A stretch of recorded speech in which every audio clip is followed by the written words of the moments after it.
Recién Juan decía que el objetivo es maximizar la producción. Está bien, y la otra palabra fue sustentabilidad. En lo que a mí me respecta, yo voy a enfatizar un poco más en lo que es dos o tres cositas sobre indicadores de salud del suelo, aprovechando el uso de la tecnología, ¿no?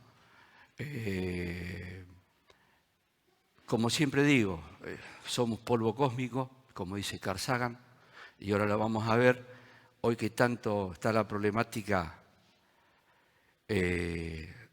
simplemente de la quema de los bosques. Aparentemente, este estudio dice que ya a lo que va del mes del año, la humanidad ya se consumió un planeta y medio. No tapo acá, ¿no? ¿O sí? Se consumió un planeta y medio.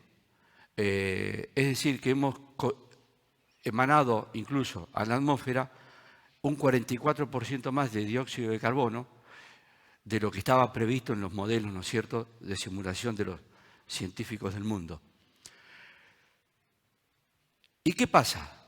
También el mundo dice que la agricultura es una gran responsable de eliminación de dióxido de carbono a la atmósfera, pero también tiene una oportunidad muy importante de recapturar el carbono que elimina a la atmósfera.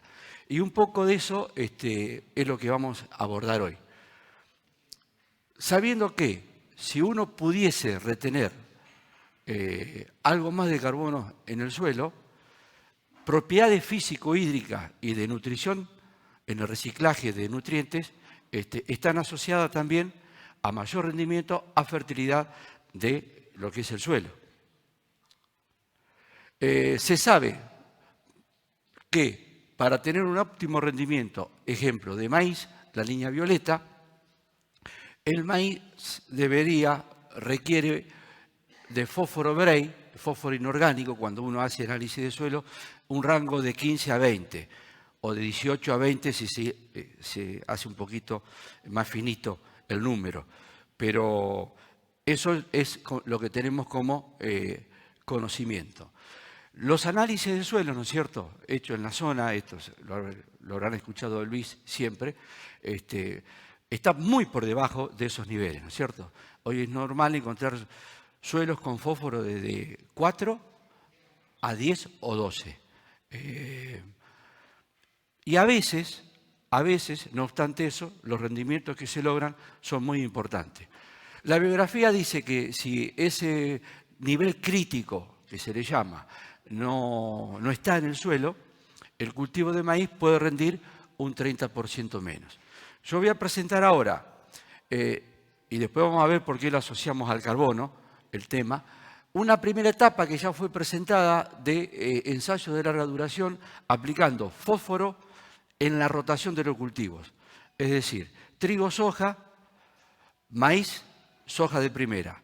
En esa rotación se aplica 100 kilos en cobertura total y 100 kilos en la línea de siembra de cada cultivo. El único cultivo que quedaba sin fertilizar era soja de segunda. Bien, esos datos en su momento acá ya fueron presentados, terminó en el 2012. Fue una etapa de rendimiento del 2009 al 2012. Como vimos, y ahora lo vamos a ver también, que entre los objetivos, aparte del rendimiento, veíamos que el nivel de P en el suelo no había respondido a la hipótesis que perseguíamos, hicimos la segunda etapa, que en vez de aplicar 100 kilos de superfosfato triple, aplicamos 200 kilos en cobertura total, y aquel que se aplicaba en la línea era 200 kilos en cobertura total y 100 kilos en la línea de siembra al momento de siembra del cultivo principal, sea trigo, sea soja o sea soja de primera o maíz. Soja de segunda hasta el momento sigue sin fertilizar. Bien, en la primera etapa vimos que tanto fósforo al boleo como primera conclusión. Y en línea se destacaron sensiblemente del testigo, pero no entre ellos. Y que tanto el fósforo en línea como el boleo fue más eficiente en el uso de agua, tanto sea en granos como en biomasa aérea. Bien, ¿qué pasó a nivel suelo? El fósforo inicial en el 2009 eran 6,6 partes por millón. Cuando analizamos el testigo, en el 2012, nos encontramos que el testigo había bajado a 4. Sin embargo, fósforo en línea, 11, perdón, al boleo 11 y en línea 8,5. La materia orgánica inicial se mantuvo en niveles, no hubo grandes modificaciones, 2,82%. Cuando nos encontramos con este panorama, es por eso que redoblamos, a ver qué, aumentar un poco más el fósforo residual y qué pasaba con los rendimientos de no cultivo. Por dos cosas. Escuela Inchausti está aquí, vemos, ¿no es cierto?, esto de amarillo son nuestros suelos, la zona es muy amplia, corresponde cartográficamente, o sea, de acuerdo a los científicos del suelo, se llama pampa arenosa. ¿Por qué? Porque los suelos son franco-arenosos o bien arenoso-franco. Esto es nuestro suelo. Si uno hace un pozo, una calicata, ¿no es cierto?, tanto sea en una media loma, el famoso apludo léntico, tenemos los primeros 20 centímetros donde hay una gran acumulación de carbono, luego aparece, conforme vamos en profundidad, la arena o el material inicial. Esto es Serino Vega, franco arenoso. Y vamos al tendido bajo, donde aparece la zona más arcillosa, entre los 60 y 80 centímetros del perfil, y limosa, que sería el suelo Ortiz de Rosas, que es cuando llueve en demasía, se inunda. Esto en otra charla también lo habíamos planteado. La pregunta es, ¿mirando del suelo al cultivo o desde el cultivo al suelo? Ese es el gran debate que probablemente hoy la nueva generación de productores y de ingenieros nos tendríamos que estar haciendo. Mirar al suelo desde el cultivo o del suelo al cultivo. Parece un juego de palabras, pero ahora nos vamos a dar cuenta que no lo es. Por eso acá esta foto no está muy feliz, la planta está cabeza abajo, ¿no es cierto? Y acá está como corresponde. ¿Y esto por qué? Porque la injerencia que nosotros tenemos es a escala de potrero y predial. Nosotros podemos tener un ingreso económico aquí y el riesgo de erosión a escala potrero y predio ser bajo. Ahora, si vamos a nivel partido o a nivel ecorregión, podemos estar teniendo el mismo ingreso o más, pero ya el costo de erosión hídrica, eólica o de indicadores de salud del suelo podría aumentar. Y eso es lo que vamos a ir llegando ahora. Si nosotros analizamos 10.000 kilos de grano de maíz, esa planta a su vez tiene que generar 1.000 kilos de marlo, 2.000 kilos de hojas, 5.000 kilos de tallo. En total son 20.000 kilos de materia seca. Bien, donde la atmósfera aporta 9.000 kilos de oxígeno, 9.000 de carbono, 1.000 de hidrógeno. Es decir, que está aportando para hacer esta materia seca 19.000 kilos, la atmósfera. Por eso yo insisto con la imagen de la Tierra, ¿no? Y el suelo aporta 300 de N, 200 de potasio, 460 de fósforo, azufre, calcio, magnesio, 20 kilos más de micronutrientes. Todo esto, por la gran invención de la vida, que se llama fotosíntesis, se hace ahí un cóctel que no hace más que fijar carbono, aprovechando la atmósfera, la radiación solar, agua y nutrientes. Es decir, somos cosecheros de recursos.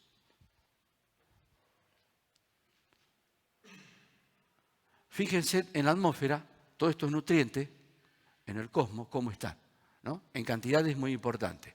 Y estos nutrientes que yo mostraba hoy están en niveles también importantes. Ahora bien, los estudiosos del suelo dicen que uno puede hacer una agricultura conservacionista si puede manejar el 30% de los residuos de cosecha en superficie. Yo digo, esa sería la actitud de productor de estar en un círculo virtuoso, no en un círculo, de degradación. ¿Por qué ese 30%? Sale de este gráfico. Porque el 30% de cobertura en superficie del suelo sería el umbral crítico para evitar la erosión eólica. Y el 60% sería el umbral crítico para evitar la erosión hídrica. Que acá cuando los científicos del suelo dicen erosión hídrica, también hace referencia a cómo entra el agua en el perfil del suelo. En este gráfico vemos que lo que era siembra directa está por encima de los dos umbrales, sin embargo, la labranza conservacionista en algunas partes, solamente en un punto, estuvo por encima del umbral de conservación eólica.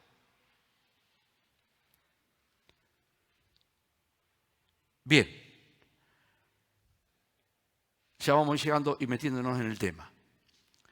Cuando empezamos a trabajar con 200 kilos de superfosfato, cobertura total, cuando era en los cultivos, y 100 en cobertura total y 100 en la siembra, que esto fue campaña 2013 a 2018, rendimiento promedio de 11 sitios de observación, aumentaron los rendimientos. Vemos que tanto P cobertura total en P en línea se distinguieron muy significativamente del testigo. 12.000 kilos versus 8.400. Uno de los objetivos que nos habíamos propuesto, aumentar el nivel de nutriente, se cumple. Sin embargo, lo que más nos interesaba, ¿qué había pasado con el carbono del suelo?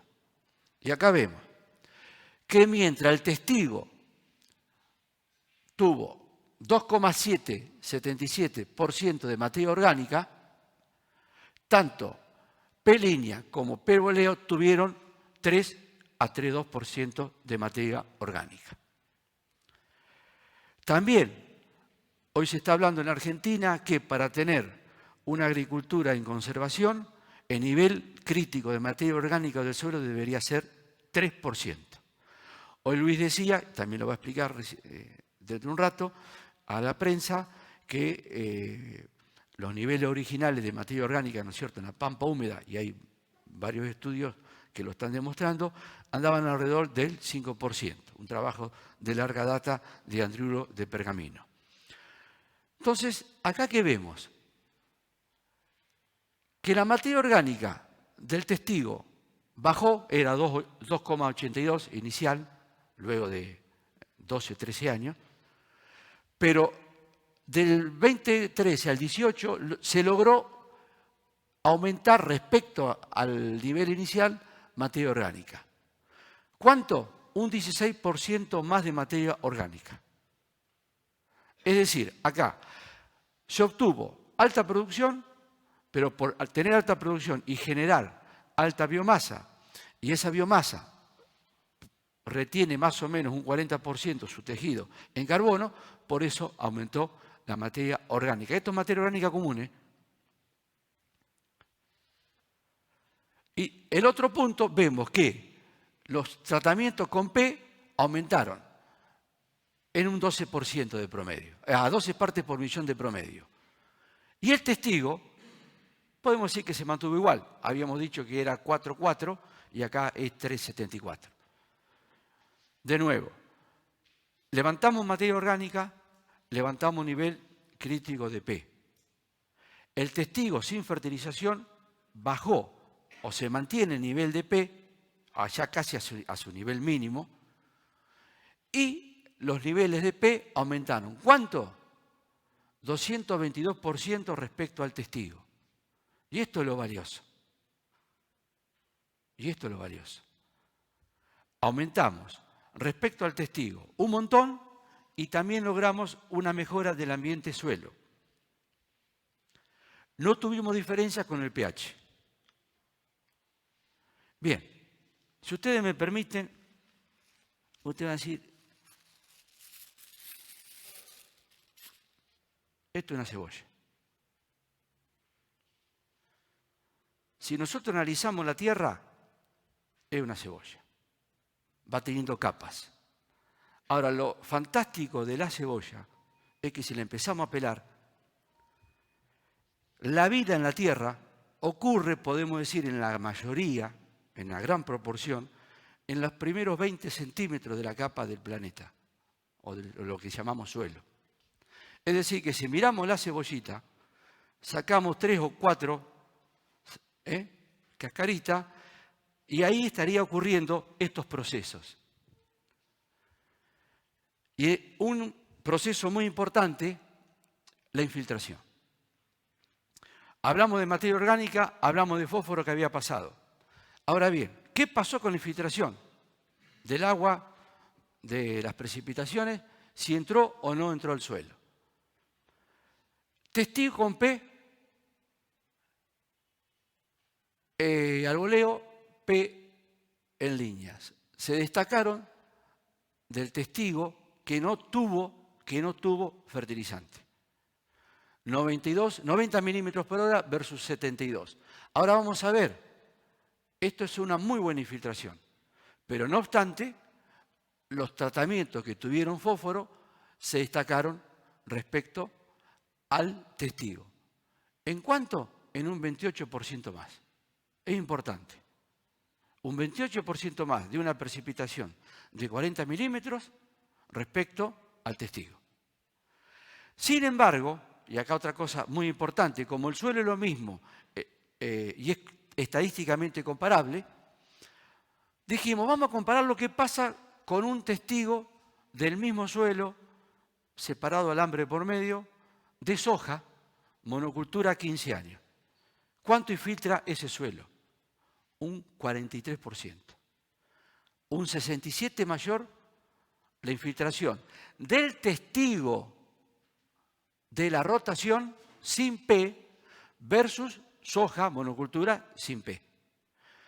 Testigo de rotación, ¿qué quiere decir? Que ese tuvo trigo, soja de segunda, maíz y soja de primera. Por el solo hecho de haber hecho una rotación, por más que no se haya fertilizado, hubo un 67% más de infiltración de las precipitaciones. Bien, seguimos comparando. Le agregué acá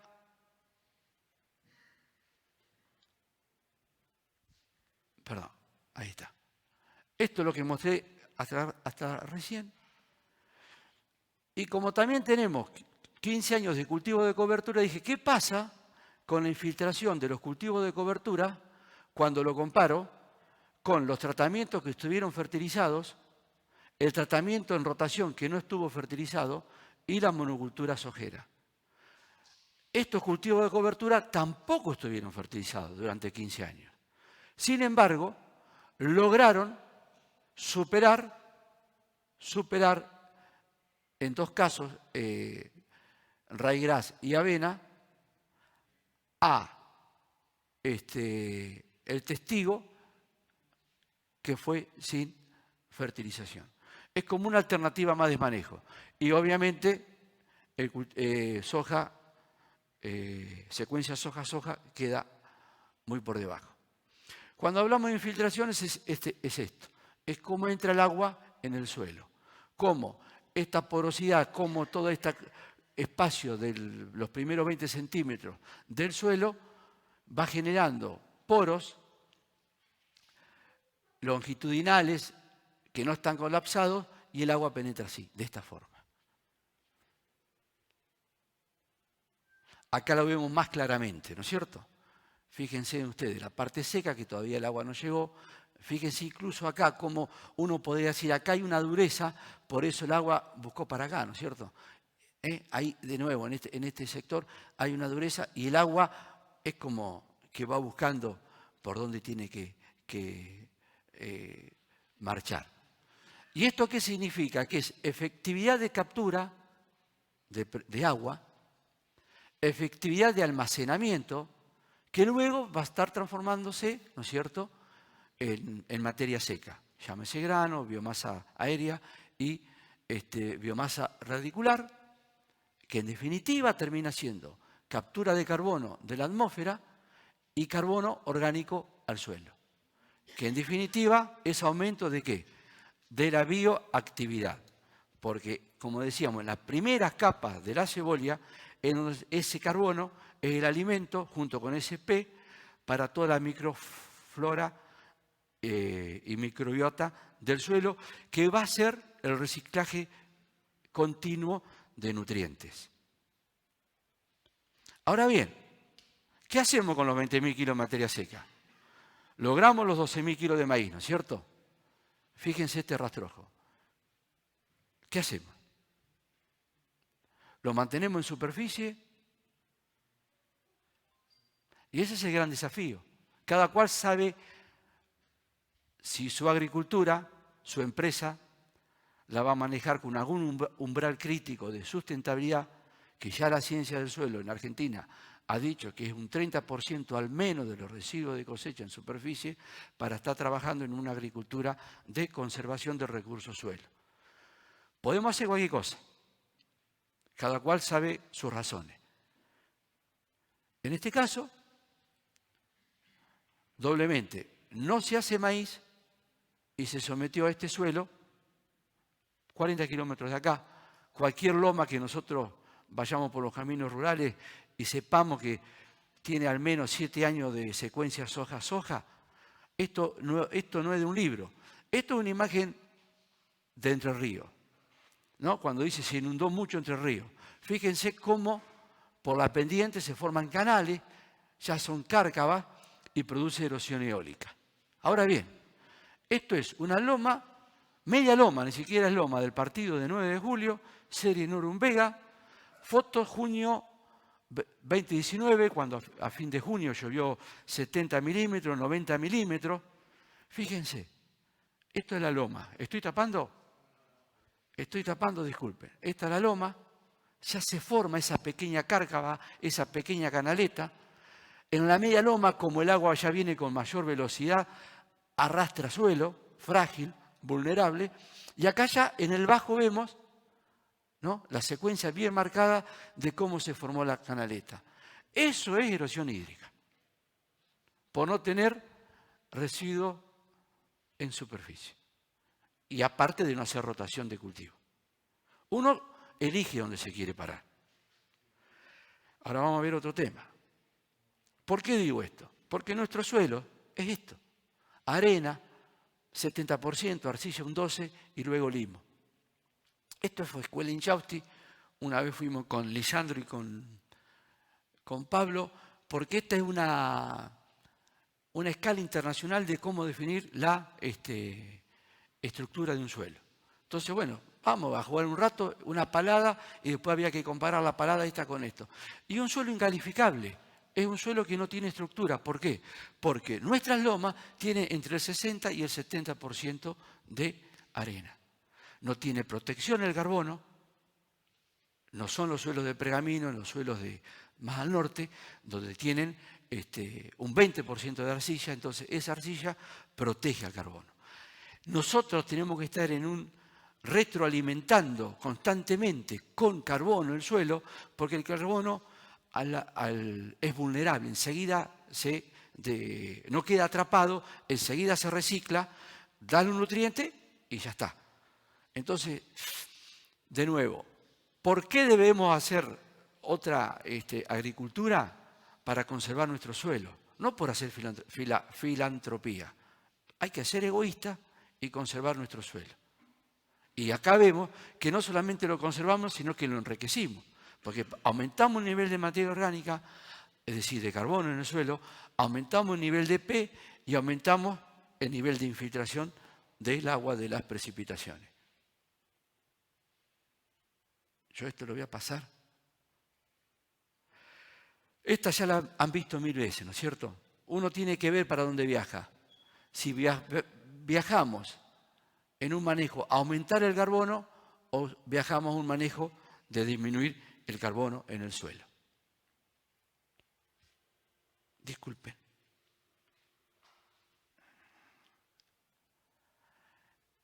Acá esto.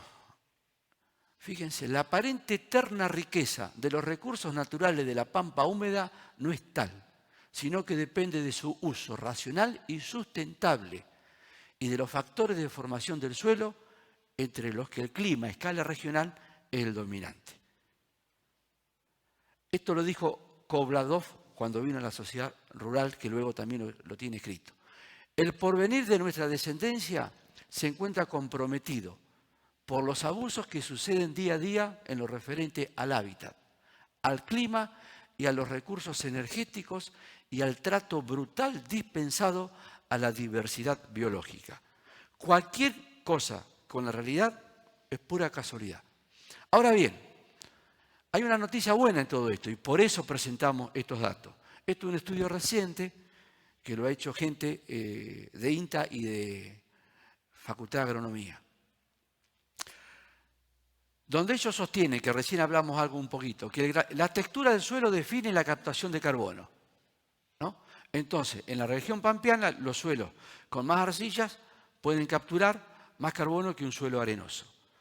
Ahora, no obstante eso, dicen, de un estudio que han hecho, que los estratos profundos del suelo son los que poseen mayor capacidad de captura del carbono debido a su bajo nivel inicial de materia orgánica y que tienen una gran capacidad en nuestro suelo, hasta los 30 centímetros de profundidad, de capturar carbono.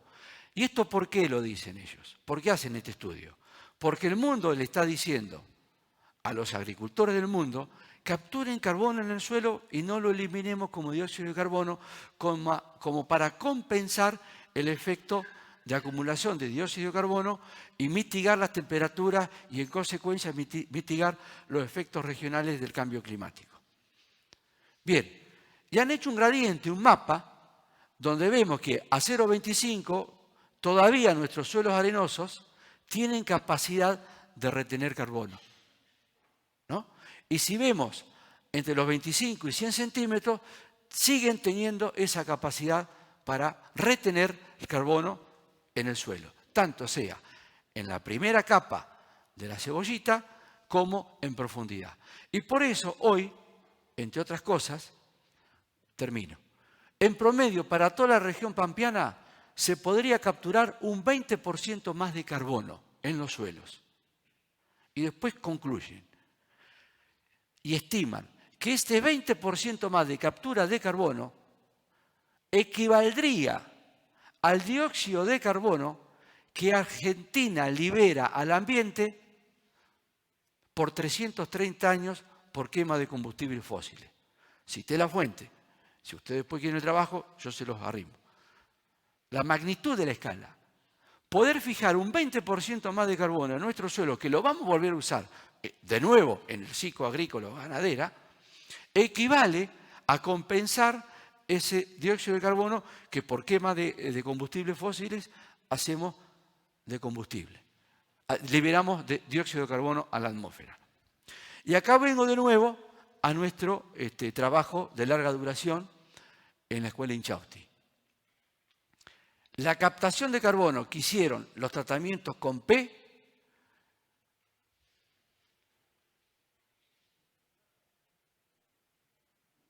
fue de un 47% más que el tratamiento que no fue fertilizado con P. Es mucho, ¿no? Es altamente significativo. Estamos hablando de 7.000 kilos versus 4.000 kilos de aporte. Y hay otro tema que lo vamos a dejar ahí en la atmósfera. ¿Por qué es importante esa fijación de carbono? En nuestro suelo sobre todo. Porque esa materia orgánica está brindando a su vez mucho fósforo orgánico. Es decir, que nosotros decimos, tenemos un fósforo de 10 partes, de 12 partes. Pero, aparentemente, hay gente que ya viene estudiando en Argentina este tema y han dicho que en nuestro suelo, los molisoles en Argentina, al cual pertenece nuestro suelo franco arenoso, rondan entre un 57 a un 80% es un rango que brindan de fósforo orgánico para los cultivos, para el rendimiento de los cultivos. Y ese P orgánico está ligada a la materia orgánica más gruesa, que se llama materia orgánica particulada. Es la que vive eternamente descomponiéndose. Es la que hoy incorporamos y en 3 años ese maíz que estaba en el residuo, no está más en el campo, llamamos que hizo un reciclaje, una mineralización, y en cada de esas mineralización, que va a depender de la humedad y de las temperaturas, va brindando, entre otras cosas, fósforo orgánico. Entonces, estos eran los datos que queríamos mostrarles. Es una construcción que tenemos que hacer. Es sencilla, pero entramos en un círculo virtuoso de generación de biomasa aérea, radicular, captura de carbono en el suelo, mejora la infiltración y reciclaje de nutrientes orgánicos. Y acá le voy a pedir disculpas si alguno fue a una jornada de Casares, porque dije lo mismo, y también le he pedido disculpas al comunicador de INTA Pergamino, porque también dije lo mismo. Me agarro de una metáfora, porque dice que los filósofos dicen que en verdad no hay una realidad, que hay realidades de realidades de realidades. Entonces dice, es una metáfora. Entonces dije, bueno, si los filósofos dicen eso, yo tomé este capítulo del Principito, ¿no? Resulta que va el Principito y le dice buenos días a un comerciante que estaba ahí, ¿no? En el pueblo. Era un comerciante de píldoras, perfeccionaban y calmaban la sed. Se toma una por semana y no se siente más la necesidad de beber. ¿Por qué vendes eso?, dijo el Principito. Es una economía de tiempo, dijo el comerciante. Los expertos han hecho cálculos. Se ahorran 53 minutos por semana si toman esa pastilla.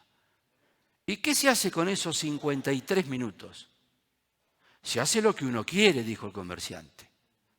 Y el Principito se queda ahí y dice tímidamente, yo, si tuviese 53 minutos para gastar, caminaría muy lentamente hacia una fuente, que en el caso de la metáfora es una fuente de agua. Si yo tuviese 53 minutos para gastar, caminaría hacia la fuente de vida, que es el suelo, es a 20 primeros centímetros de la capa fértil del suelo. Entonces los invito a que todos juntos al menos meditemos esto, más todo lo que va a aportar Luis ahora, que cuando hablamos de una agronomía sustentable, no estamos siendo bondadosos. Hay que hacerlo por nosotros mismos, porque de eso depende nuestras empresas y principalmente nuestra durabilidad en la vida del planeta. Disculpen la molestia, a lo mejor ustedes no venían a escuchar esto, así que muchas gracias por su atención.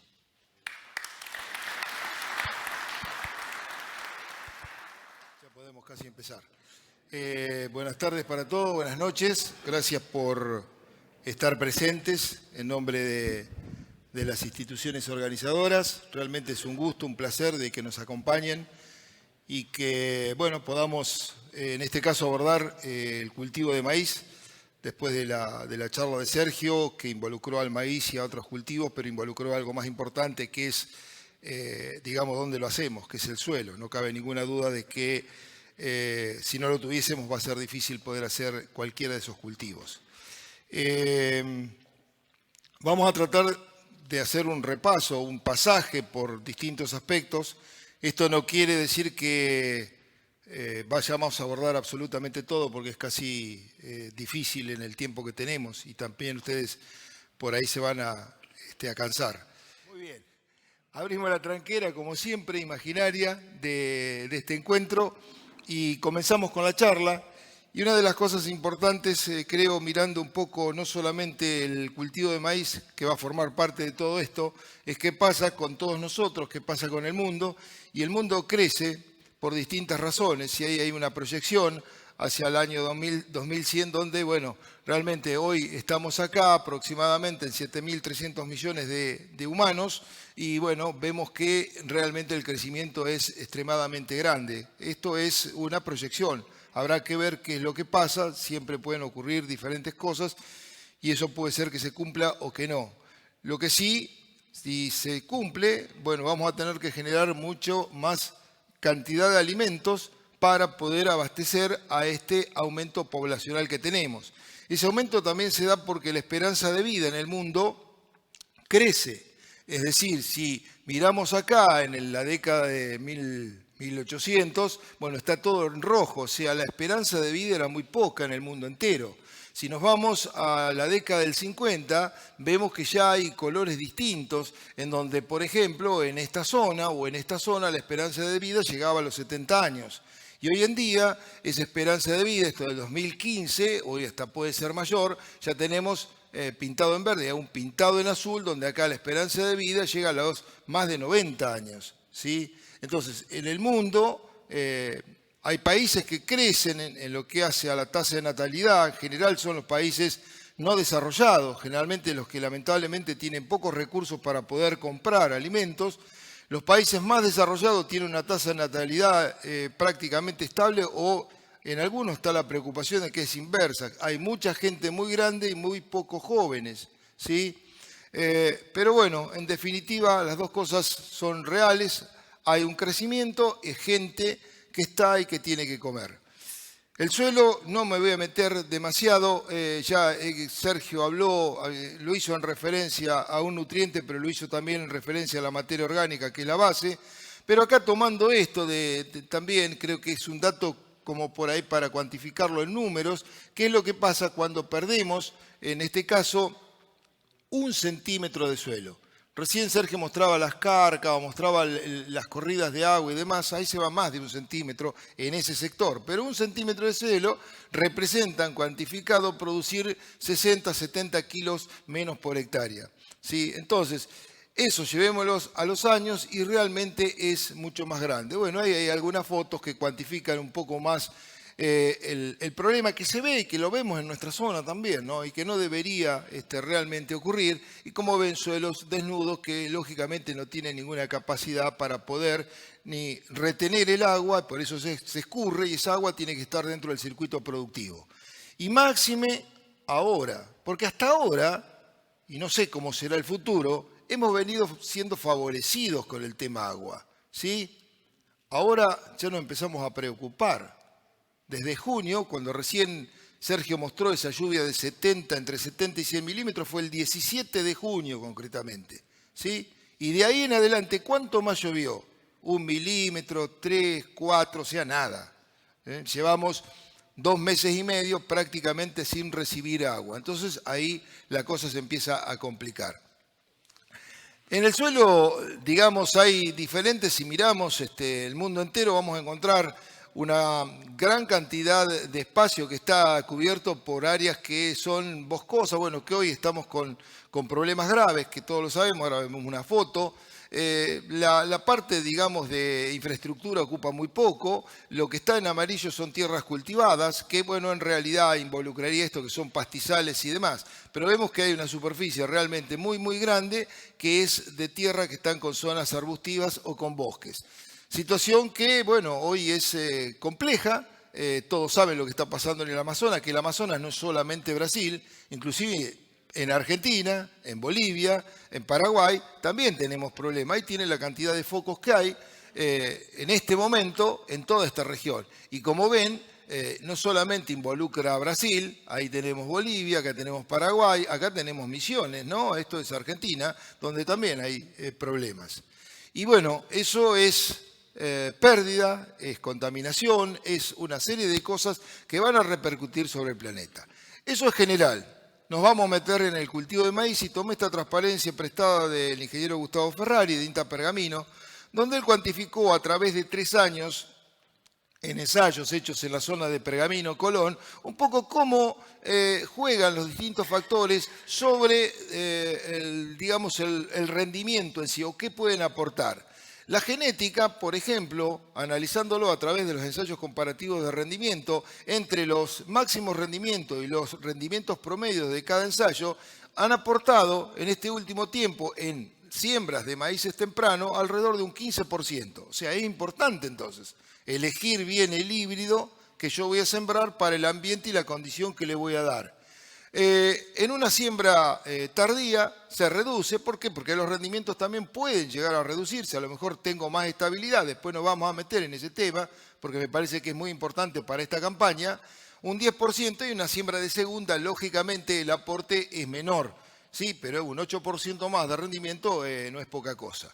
En el caso de la fertilización fosforada, que dice doble fósforo, es doble aplicación de fósforo, los incrementos son menores porque, bueno, acá está trabajando con 20 kilos de fósforo. 20 kilos de fósforo, para cuantificarlo, son 100 kilos de superfosfato triple de calcio, ¿no? Para cuantificarlo en kilos de un fertilizante que, bueno, todos conocemos. O 100 kilos de diamónico podría ser también, dejando de lado el nitrógeno, pero tiene 46% de pentóxido de fósforo. Entonces, él tiene un incremento de un 5 a 7%, para el caso de maíz temprano se aplica el doble fósforo, que serían 40 kilos, son 200 kilos de fertilizante.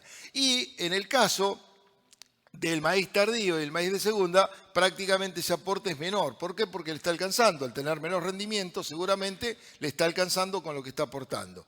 En el caso de la refertilización con nitrógeno, bueno, acá sí, acá cobra mucho más importancia el cultivo de segunda. ¿Por qué? Y porque el cultivo de segunda se llevó una parte importante. Entonces, del suelo está quedando menos. Por lo tanto, si fertilizo más con nitrógeno, es probable que tenga porcentualmente más respuesta. De hecho, se ve 20% para lo que es segunda versus un 10-15% en lo que es maíz temprano. La parte sanitaria, bueno, se lleva un 6%. Normalmente se habla que en Argentina estamos perdiendo un 10% en sí, tomando todos los cultivos por la parte de sanidad. Un 6% en los tempranos y en los tardíos, lógicamente, y de segunda es donde por ahí, por condición ambiental, la parte sanitaria se hace más compleja y de hecho el porcentual de disminución es mayor. Las densidades van a jugar en función de lo que estemos haciendo. Un maíz temprano, en los últimos años, hablar de densidad óptima, bueno, representó un 8% de incremento. Esto es acá hablar de 80.000 semillas o plantas en realidad por hectárea. En el caso de la densidad mínima, también representó un incremento importante para lo que es siembra temprana. Cuando nos vamos a las siembras tardías y de segunda, eso hasta se torna en algún caso negativo. La fertilización con azufre y zinc representan en todos los casos respuestas positivas que están fundamentalmente en el maíz temprano casi en un 8%, en el tardío disminuye. ¿Por qué disminuye? Y porque hay más liberación, hay más mineralización, entramos en la etapa más estival, donde lógicamente la tasa o todos los procesos se aceleran. Entonces, este maíz que a lo mejor está sembrado en mitad de noviembre y demás, tuvo más tiempo para poder liberar a partir de la materia orgánica que ese suelo tiene. Y en el caso de la de segunda, aumenta porque lógicamente tenemos el cultivo anterior, el de primera, que le sacó parte de la nutrición. Entonces, hay brechas que si sumamos todo eso, fíjense, representan entre un 30 y un 35% de rendimiento que estamos dejando de lado, tomando el óptimo de lo que se podría hacer versus la media, no es versus el rendimiento más bajo que tiene el ensayo, es sobre la media del ensayo. Entonces realmente creemos que hay unas cuantas cosas dentro de esto y aún fuera de esto de otras que deberíamos tratar de abordar para tratar de maximizar nuestro rendimiento. Fechas de siembra, como vieron, hay varias, pueden ser tempranas. ¿Cuál sería una fecha de siembra temprana? Bueno, pongámosle septiembre hasta los primeros días, 15 días de octubre. Eso podríamos considerar como una siembra temprana para nuestra zona. Una siembra demorada podríamos considerarla en noviembre, 15, 20 de noviembre, y una siembra de segunda, lógicamente, es arriba de un cultivo de invierno. Puede ser una cebada, que la vamos a estar sembrando normalmente un poquito más temprano que un trigo, o también podría ser colza, o podría ser arveja, bueno, cualquier cultivo invernal que estemos realizando, arriba de ese haríamos el maíz de segunda. Si nosotros tenemos un ambiente como el que está acá, el sol, tenemos acá el suelo y demás, va a haber distintos tipos de factores que van a incidir sobre este rendimiento. Si yo sacara la degradación física que puede tener el suelo, no tengo problemas de agua, no tengo problemas de nutrientes, tengo un suelo bueno, lo fertilizo, no tengo problemas de enfermedades, de insectos y demás, saco todo eso, en realidad el rendimiento del cultivo de maíz va a depender fundamentalmente de la radiación que pueda captar ese cultivo y lógicamente de la condición térmica que también tenga.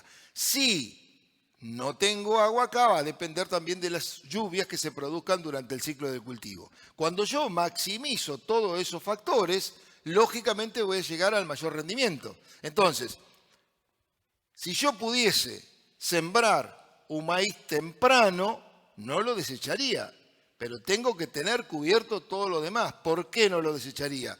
Porque un maíz temprano va a coincidir el periodo crítico del maíz cuando más demanda tiene, cuando tengo los días más largos, o sea, en diciembre, alrededor de Navidad, aproximadamente una siembra de fines de septiembre, principio de octubre es cuando va a florecer. Si centramos el periodo crítico ahí, para atrás y para adelante y para atrás, voy a tener días muy largos, con mucha radiación, con mucha luminosidad, y el maíz es una planta que trabaja, trabaja y trabaja. En la medida que yo me atrase en la fecha de siembra, ¿qué va a pasar? El maíz va a tener una tasa de crecimiento mucho mayor inicialmente. Lógicamente tengo temperaturas, pensemos, estamos sembrando en noviembre o inclusive en diciembre, la temperatura es mucho más alta. Si tengo humedad, crece mucho más rápidamente. Y pasar de un estado fenológico a otro, es decir, pongámosle, tengo 3 hojas, para tener 4 necesito sumar una cantidad de grados térmicos sobre la base de crecimiento. Cuando la alcancé, saco la otra hoja. Entonces, lógicamente va a ser mucho más rápido en diciembre que en septiembre. Entonces, toda esa etapa se acelera, el maíz crece rápidamente, pero ¿qué es lo que pasa después? Cuando llega el periodo crítico de ese maíz, los días se acortaron. Entonces tengo menos luz, tengo menos radiación. Entonces, lógicamente que ahí lo comprometo. Entonces, tengo que buscar un equilibrio. No quiere decir que un maíz de primera es lo mejor, ni que un maíz intermedio es lo mejor, ni que un maíz de segunda es lo mejor. Lo mejor va a estar en función del ambiente que yo le pueda otorgar a ese cultivo. Y en ese ambiente hay cosas que yo puedo hacer y otras que no puedo hacer, que dependen de lo que esté ocurriendo. Entonces, necesito saber algunas cosas, algunas las sabré con más claridad y exactitud, y otras las sabré a medias. Por ejemplo, un pronóstico climático estacional lo voy a saber a medias. Voy a saber algo que ahora lo vamos a repasar brevemente. Ahora la pregunta es, ¿se va a cumplir o no se va a cumplir? ¿Qué sé yo? La verdad que no lo sé, ¿sí? Y menos en los momentos que vivimos, donde la atmósfera realmente está bastante complicada. Y hoy en día prácticamente es muy difícil predecir casi al otro día. Eso ustedes todo lo ven. Miran en el teléfono, ven en una computadora, ¿qué va a pasar mañana? ¿Qué va a pasar pasado? Lo miran al otro día y cambió. ¿Sí? Bueno, es la verdad, es así. Pronósticos climáticos a corto plazo. Bueno, esto va a depender de lo que vaya a pasar. La verdad, hoy por hoy no está tan claro. Disponibilidad de agua en el suelo, eso sí lo puedo saber. Eso ya es algo que me toca a mí.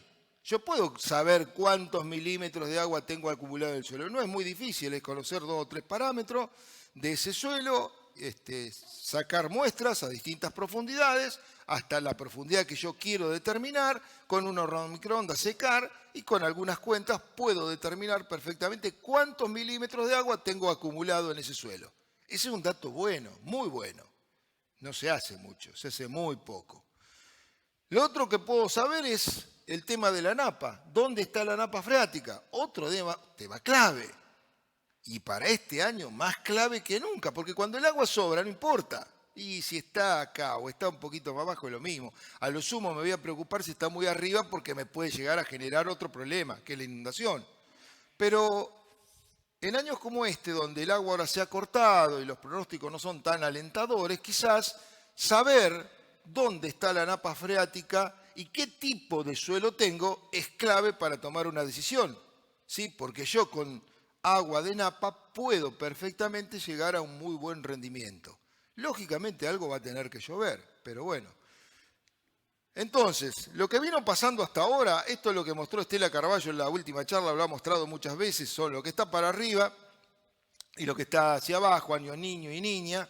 Lógicamente que hemos venido con muy buenos años en los últimos años, pero ella mostró esto, y para que vean lo dinámico que es y que es tan difícil para los meteorólogos y demás poder armar en los modelos y predecir qué es lo que va a pasar para una zona determinada para dentro de 3 meses o 4 meses.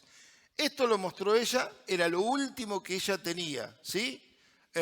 Esto es una salida que, si no me equivoco, es de junio, por algún lado debe estar, o sea, junio, acá está. Junio de este año, ¿sí? Entonces estos son los distintos modelos. ¿Y se acuerdan que ella mostró acá que de acuerdo a las plumas, la separación que había entre los distintos, cuanto más amplio era más difícil de predecir y se tornaba mucho más inestable, etcétera, etcétera, etcétera? Bueno, y el modelo consolidado de todo esto, este que está en azul acá, que estaba por arriba y marcaba que estaba, digamos, como un año neutro a débil niño. Junio. Muy bien. Esto es de ahora, julio, ¿sí? Esto me lo mandó ella, no es mío, yo no trabajo en este tema. Le pedí que nos mande, ella se había comprometido también a mandarlo. Esto es de julio, ahí está. Ella dijo que los centros lo emiten el día 10 aproximadamente. Yo creo que el 11 o el 12 se lo pedí, me dijo, no hay nada, ninguno emitió nada. O sea, deben tener un lío bastante respetable, ¿no? Bueno, lo emitieron hace 2 días o 3 y fíjense, esto, vuelvo hacia atrás, comparado con esto, totalmente distinto. Un mes pasó. Entonces hoy, fíjense que la tendencia está, este es el 0, es como que nos vamos para abajo. Y si tomo aún el consolidado de este, está aún por debajo. Me está diciendo, lo mismo podría decir del otro, que vamos a un año neutro o débil línea. ¿Sí? La diferencia es débil línea o débil línea. O sea, vamos más hacia un año aparentemente más seco. Bueno, hay también el modelo que junta, que ensambla, y está ahí, está ahí. Estos son los meses. Acá estamos en diciembre, enero y febrero. O sea, bien en 0, ¿sí? Lo que sería el Pacífico. Enero, febrero, marzo. Y acá es como que repunta un poquito, para lo que sería marzo, abril, mayo. Está tomado cada 3 meses y siempre el último mes suma al anterior.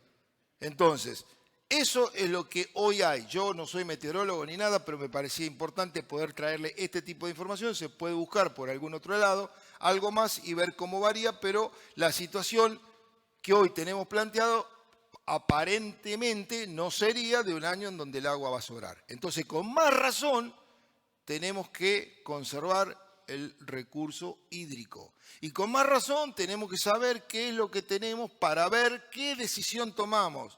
¿Me conviene sembrar temprano? ¿Me conviene sembrar más tarde? ¿Me conviene sembrar un híbrido que sea, digamos, de super punta? ¿Me conviene comprar un híbrido que no sea tanto, pero que sea más flexible? ¿Me conviene ir a un planteo muy agresivo o ser más conservador en el planteo que tengo? Esas son decisiones que tienen que tomar ustedes. Yo les puedo dar algún elemento técnico para ayudarlos, pero la decisión en definitiva la van a terminar tomando ustedes. Saber la napa, no es lo mismo tener la napa freática acá que tener la napa freática acá. ¿Sí? Acuérdense que la napa freática del lugar donde tiene el agua libre tiene la posibilidad de subir por capilaridad 1 metro, vamos a poner redondo 1 metro, ¿sí? O sea, si yo tengo la napa a 2 metros, el agua libre a 2 metros, bueno, puede llegar a 1 metro. ¿Las raíces pueden llegar ahí? Sí, siempre y cuando no haya impedimentos dentro del perfil. Si yo tengo un horizonte arcilloso, que los hay, por ejemplo, Sergio lo mostró claramente en la serie Ortiz de Rosa, donde había agua en la calicata, en el pocito que había hecho ahí, bueno, lógicamente que ahí se dificulta la cosa. Ya ahí tengo un impedimento más que lo tengo que considerar y que, bueno, las raíces se verán en mucha dificultad para poder atravesarlo. Ahora, si tengo un suelo con todo el perfil que no hay ningún tipo de impedimento, la raíz puede perfectamente llegar a 2 metros sin problema y puede succionar esa agua que tenemos. Entonces, saber a qué altura está la napa es clave. Lo que ha venido lloviendo es esto el 2012 que fue el récord, y después nos caímos en el 2013 que fue un año seco, pero teníamos toda esta agua, que fue récord histórico, casi 2.000 milímetros tomados del 1 de enero al 31 de diciembre, ¿sí? Después estuvimos siempre arriba de los 1.000 milímetros. Y esto es lo que va del 2019. No venimos mal en el volumen total de agua. Lo que venimos mal en la distribución. ¿De qué sirve a lo mejor tener 300 milímetros de golpe si, como dijo Sergio, ¿cuánto entra de esos 300? No entran los 300. Van a entrar, no sé, 100, 120, depende. Y el resto se fue hacia el bajo, me encharcó, me inundó, me generó otro problema. Entonces, mostrar los datos por ahí de volúmenes sirve parcialmente. Serviría mostrar los datos de volúmenes, cuánto llovió, qué cantidad en cada lluvia y cuánto se pudo llegar a infiltrar de esa lluvia.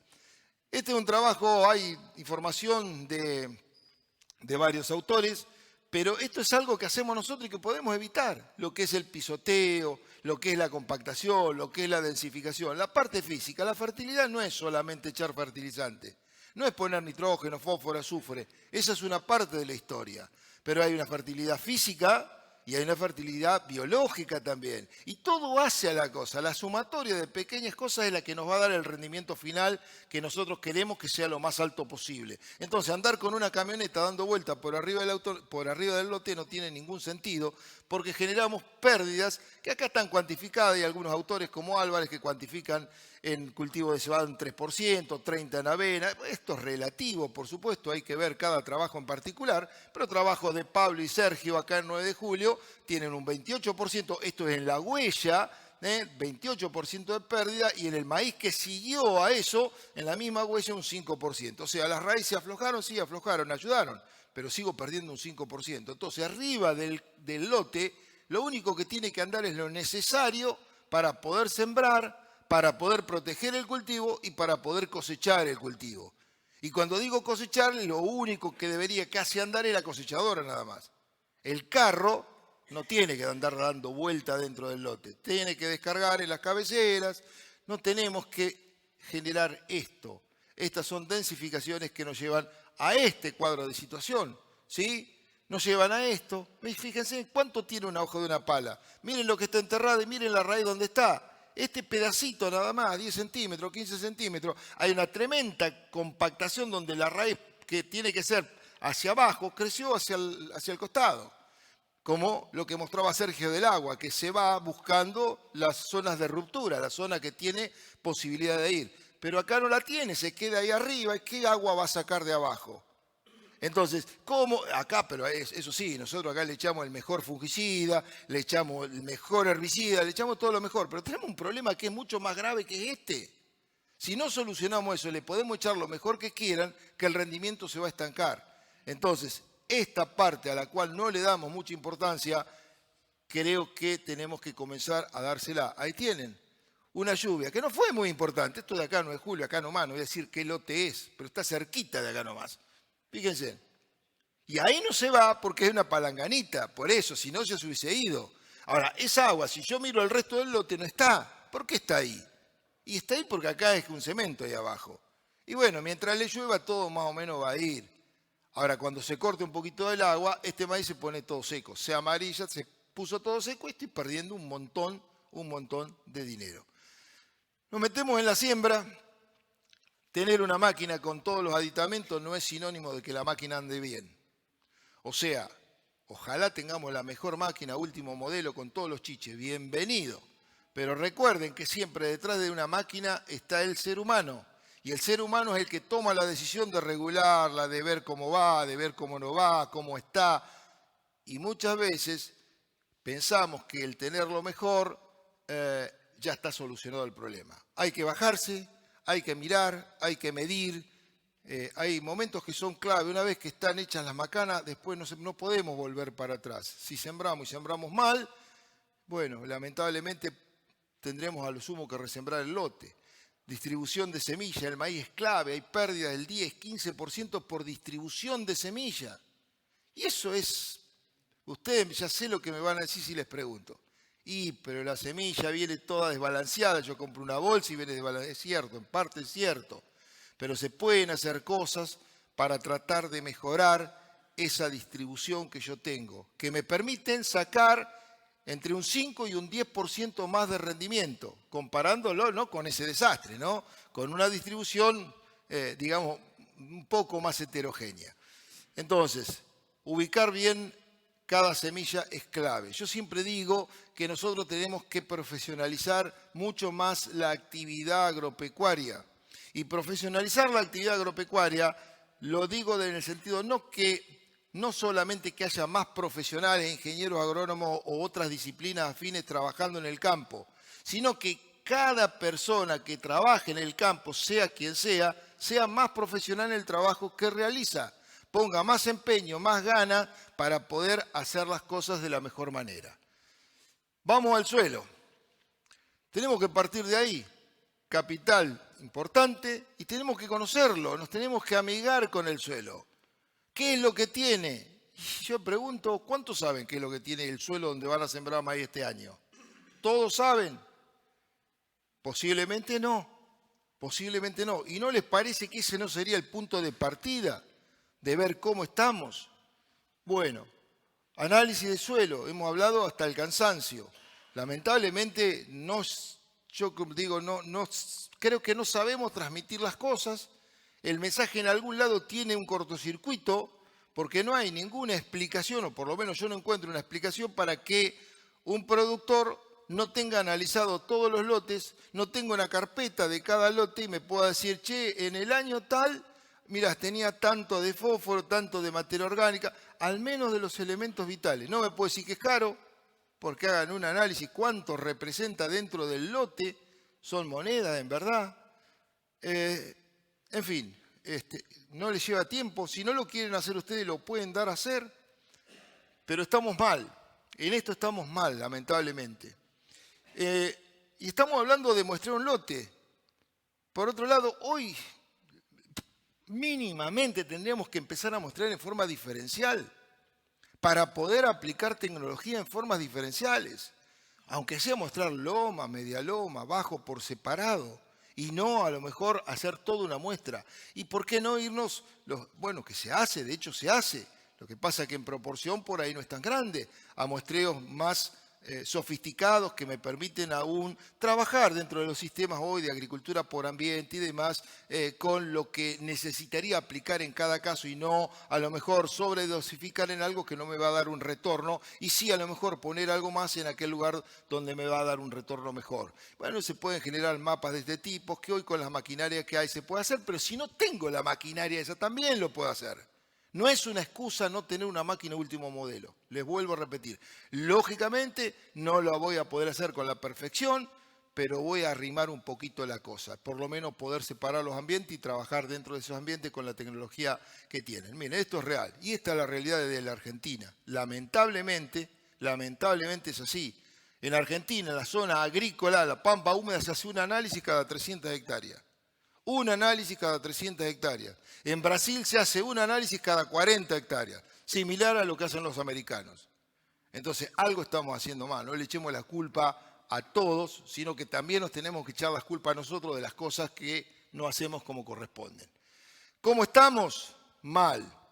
Y vamos peor, realmente.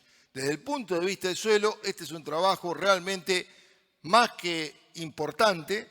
Esto se presentó en el último simposio de fertilizar, ahora en el 2019, está hecho por un grupo de trabajo que es liderado por un nuevejuliense, ¿sí? Que trabaja en el INTA Balcarce. Muy bien. Él había presentado un trabajo en el 2011 que comparaba los suelos agrícolas de la región pampeana, todo este sector, están cuantificados en colores, versus el mismo suelo en una situación virgen. O sea, el mismo suelo muestreado debajo de un alambrado, muestreado en un parque donde no se hizo agricultura. Y está hecho para distintos nutrientes y elementos. Y ahora volvió a hacerlo después de 7 años, 2011, 2018, se presentó el 19 el trabajo. Esto es materia orgánica. Fíjense, en el color verde sería alto contenido. Miren lo que pasó acá. Esta es la región donde, bueno, hablábamos en materia orgánica de valores de 7, 8 o más también.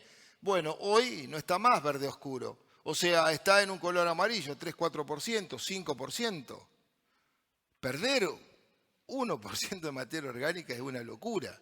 Bueno, ¿y nosotros dónde estamos? Y nosotros estamos por acá. Entonces, estamos complicados.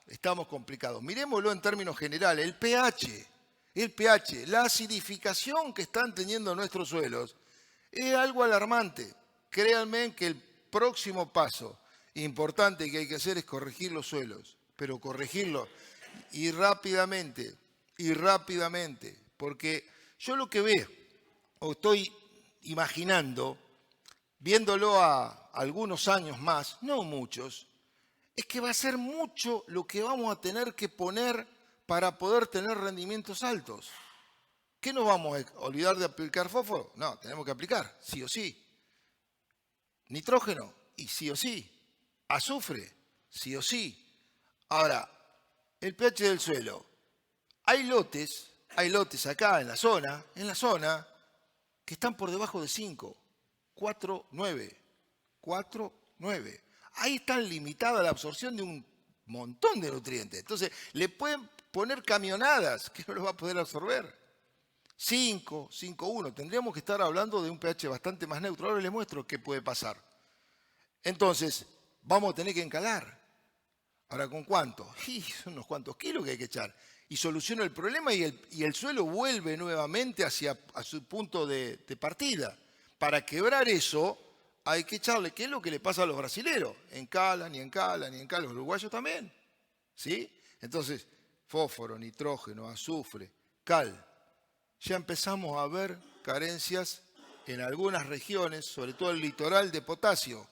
Potasio se necesita la misma cantidad que nitrógeno o algo más. La tasa de exportación es menor, un 30% contra un 50% de nitrógeno, pero lo necesito. Entonces cada vez más, entonces son toneladas lo que vamos a tener que echar. Entonces empecemos de ahora a tratar de solucionar algunos problemas porque va a ser muy difícil después hacerlo todo de golpe. Miren lo que pasó con el pH. Acá vemos zonas rojas, valores que hasta acá dice 5 y pico, pero vuelvo a repetirle, datos concretos, hay 4,9, 5, 5,1, 5,2, lotes agrícolas. Muy bien, ¿y qué es lo que pasa? Eso, si yo, este trabajo también es de Hernán, si yo miro lo que pasa con el pH, si yo me voy hacia pH más alto, este gráfico es tridimensional, pero acá tengo una escala de pH, ven que va de 6, acá viene 8. Si yo me voy a un pH más alto y me voy a un contenido de materia orgánica alta, si yo subo es donde tengo los valores más altos de capacidad de intercambio catiónico, la capacidad de intercambiar nutrientes que tiene el suelo con la solución y donde la planta lo va a tomar. Entonces, si yo me voy a un pH más ácido, acá llega a 5, ¿sí? Bueno, ya le dije que hay de menos. Y yo me voy a un contenido de materia orgánica bajo, 2, 2,5, 2,3, menos hay, ¿qué encuentro? Una capacidad de intercambio catiónico baja. ¿Qué es lo que tiene nuestro suelo? 10, 12, 15, ¿sí? Entonces, esto también, si generamos materia orgánica, como proponía Sergio, con los aportes de carbono, de cultivo voluminoso y demás, si podemos mejorar parte de pH, nos vamos a ir ubicando más para este sector, en donde tendremos capacidad de intercambio mejor, ¿sí? Más posibilidad de que ese suelo pueda rendir más. Bueno, el fósforo ya lo sabemos, estamos repobres. Calcio, bueno, ahí tenemos, calcio es clave, calcio y magnesio. Acá estábamos, hoy esto verde ya no está más, acá hay un verdecito, acá apareció un rojo, el rojo es menos de 1000 partes por millón. Magnesio, va de la mano, calcio y magnesio van juntos. Esto era todo verde, estábamos muy bien. Ya acá ya aparecía algo y acá fíjense que esto verde ya ahora es amarillo, estamos en el valor más bajo. Entonces, lamentablemente eso pasa para todo. Esto es potasio, que potasio nosotros éramos muy ricos en potasio, muy ricos en potasio, pero miren ya sobre la costa del Uruguay aparece un rojo acá y créanme que este año que pasó tuve la posibilidad de hacer, junto con otros grupos de trabajo, una cuantificación del estado nutricional de trigo y cebada, fundamentalmente de trigo, analizando a nivel de la biomasa de hoja qué tenía y qué no tenía. Y ahí aparecieron cosas que yo lo mostré en la otra charla de trigo, ¿no? Aparecieron carencias de nitrógeno, aparecieron carencias de fósforo, aparecieron carencias de azufre, pese a que se está fertilizando. O sea, lo que me estaba diciendo es que lo que estoy agregando no alcanza y que en la biomasa está por debajo del límite crítico que necesitaría tener. Pero apareció un caso de potasio, uno, está bien. Una golondrina no hace verano, no cabe duda. Pero acá, uno, cuando nosotros teníamos lote de más de 1000 partes por millón de potasio, y el límite crítico son 150, 160 partes por millón, bueno, es para empezar a alarmarse.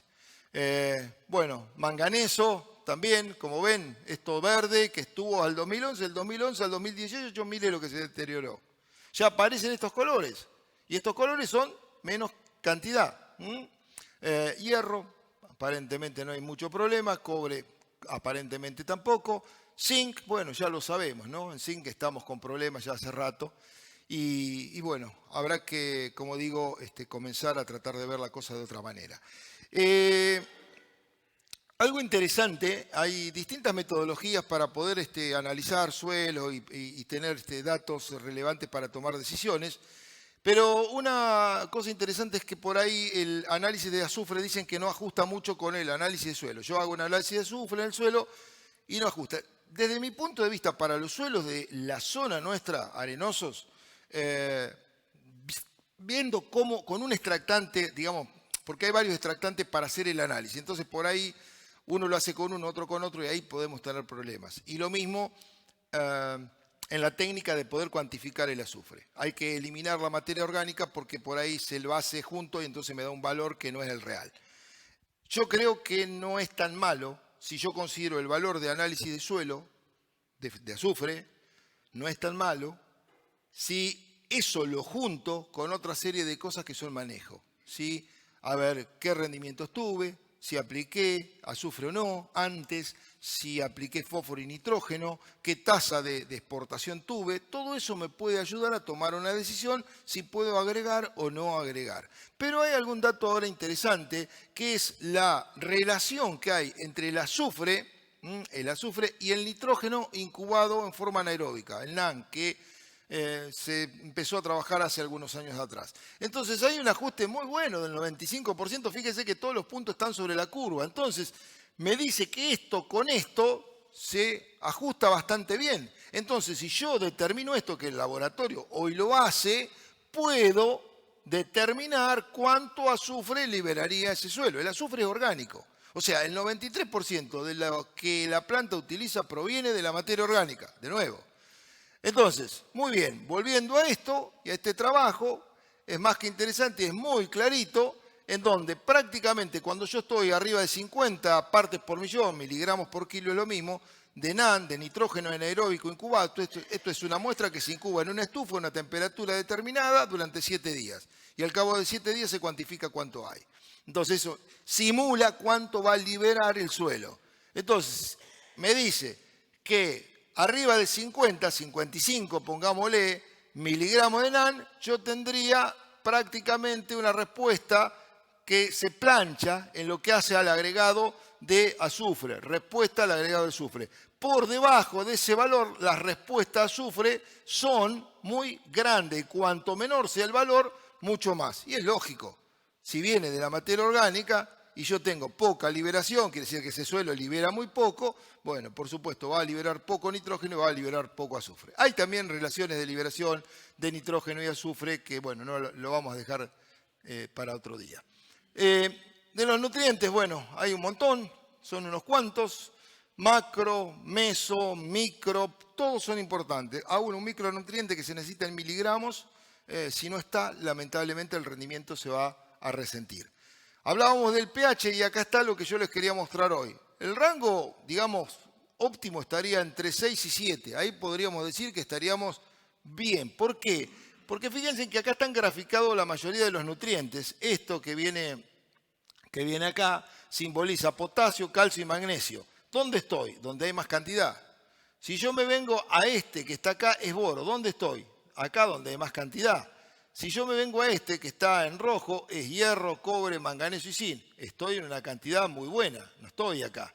Si yo me vengo a este, que es fósforo, también me dice que acá, entre 6, 6 y medio, es donde tengo más disponibilidad.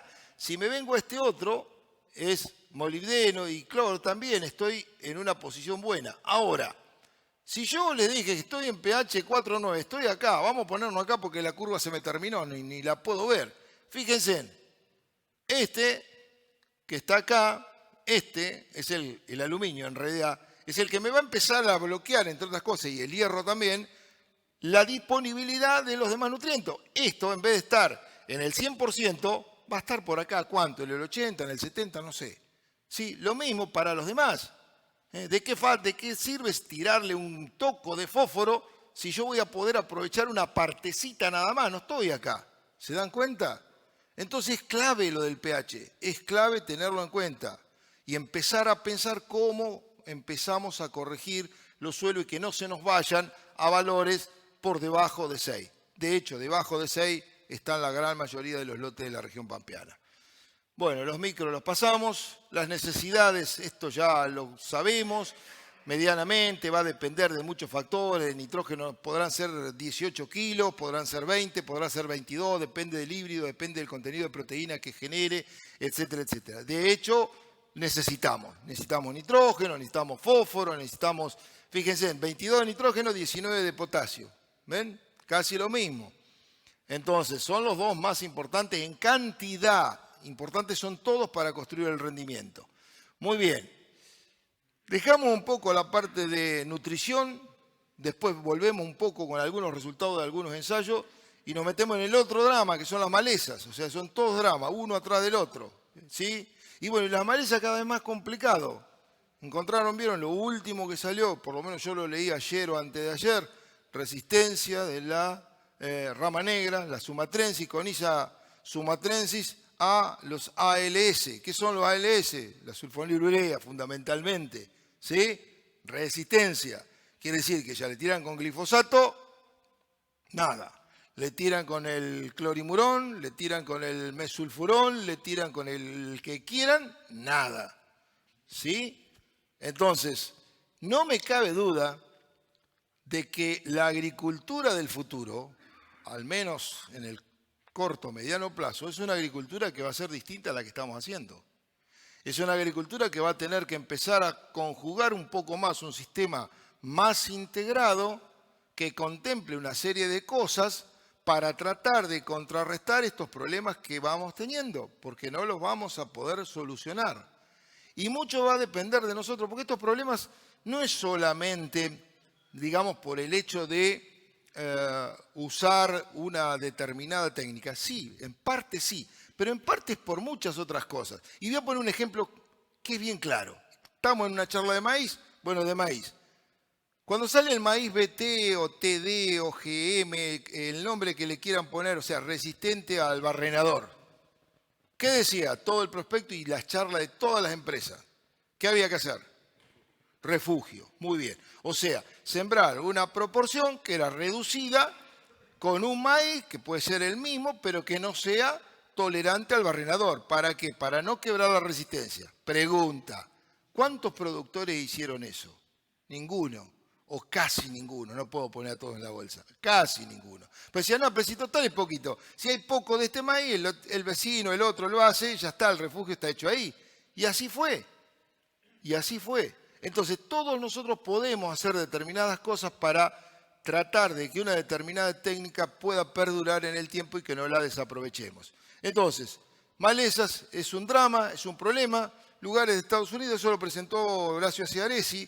Hay zonas en las cuales realmente se intenta de que haya maleza cero, sobre todo para el Amaranthus palmieri, en un suyo colorado más complicado que el quitensis, ¿sí? Entonces, tratar de reducir el banco de semilla en el suelo, tratar de controlar escapes. Y cuando dice controlar escapes, que estas son cosas que podemos hacer nosotros también.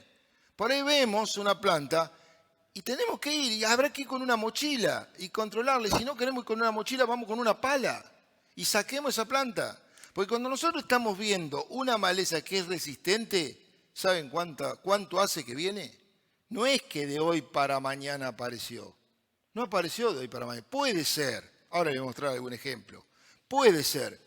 Pero esa maleza, por selección, va tratando de encontrar una alternativa para sobrellevar ese tema que le estamos dando con el herbicida. Hasta que lo logra. Y logró una plantita chiquitita así, que dio 2 semillas. Pero esas 2 semillas son 2 plantas que son resistentes. Y al año siguiente esas 2 plantas van a dar 1000 semillas. Y así sucesivamente. Son años que viene tratando de encontrar salvarse de esa situación. Bueno, destructores de semillas colocados en cosechadoras y demás, tienen. Fíjense, parecen plantas de tomate esas. Son de yuyo colorado. Yuyo colorado. Atrás de una cosechadora. Miren, yuyo colorado en el parabrisas del auto. ¿Sí? Esto es ahí del auto, ahí parabrisas, yuyo colorado nacido.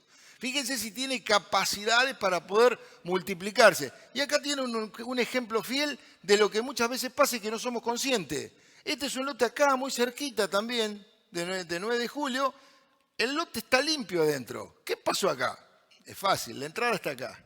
El camino está acá. ¿Sí? Ahí, acá está el alambre, la entrada, y ahí entró.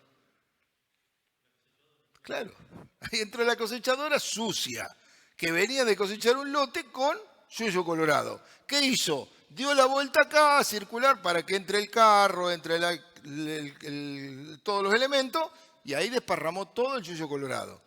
¿Sí? Nació todo, y el productor que lo vio esto, tendría que ir a controlarlo, con una mochila lo controlaba, no lo controló, bueno, ahí está, listo, ya está.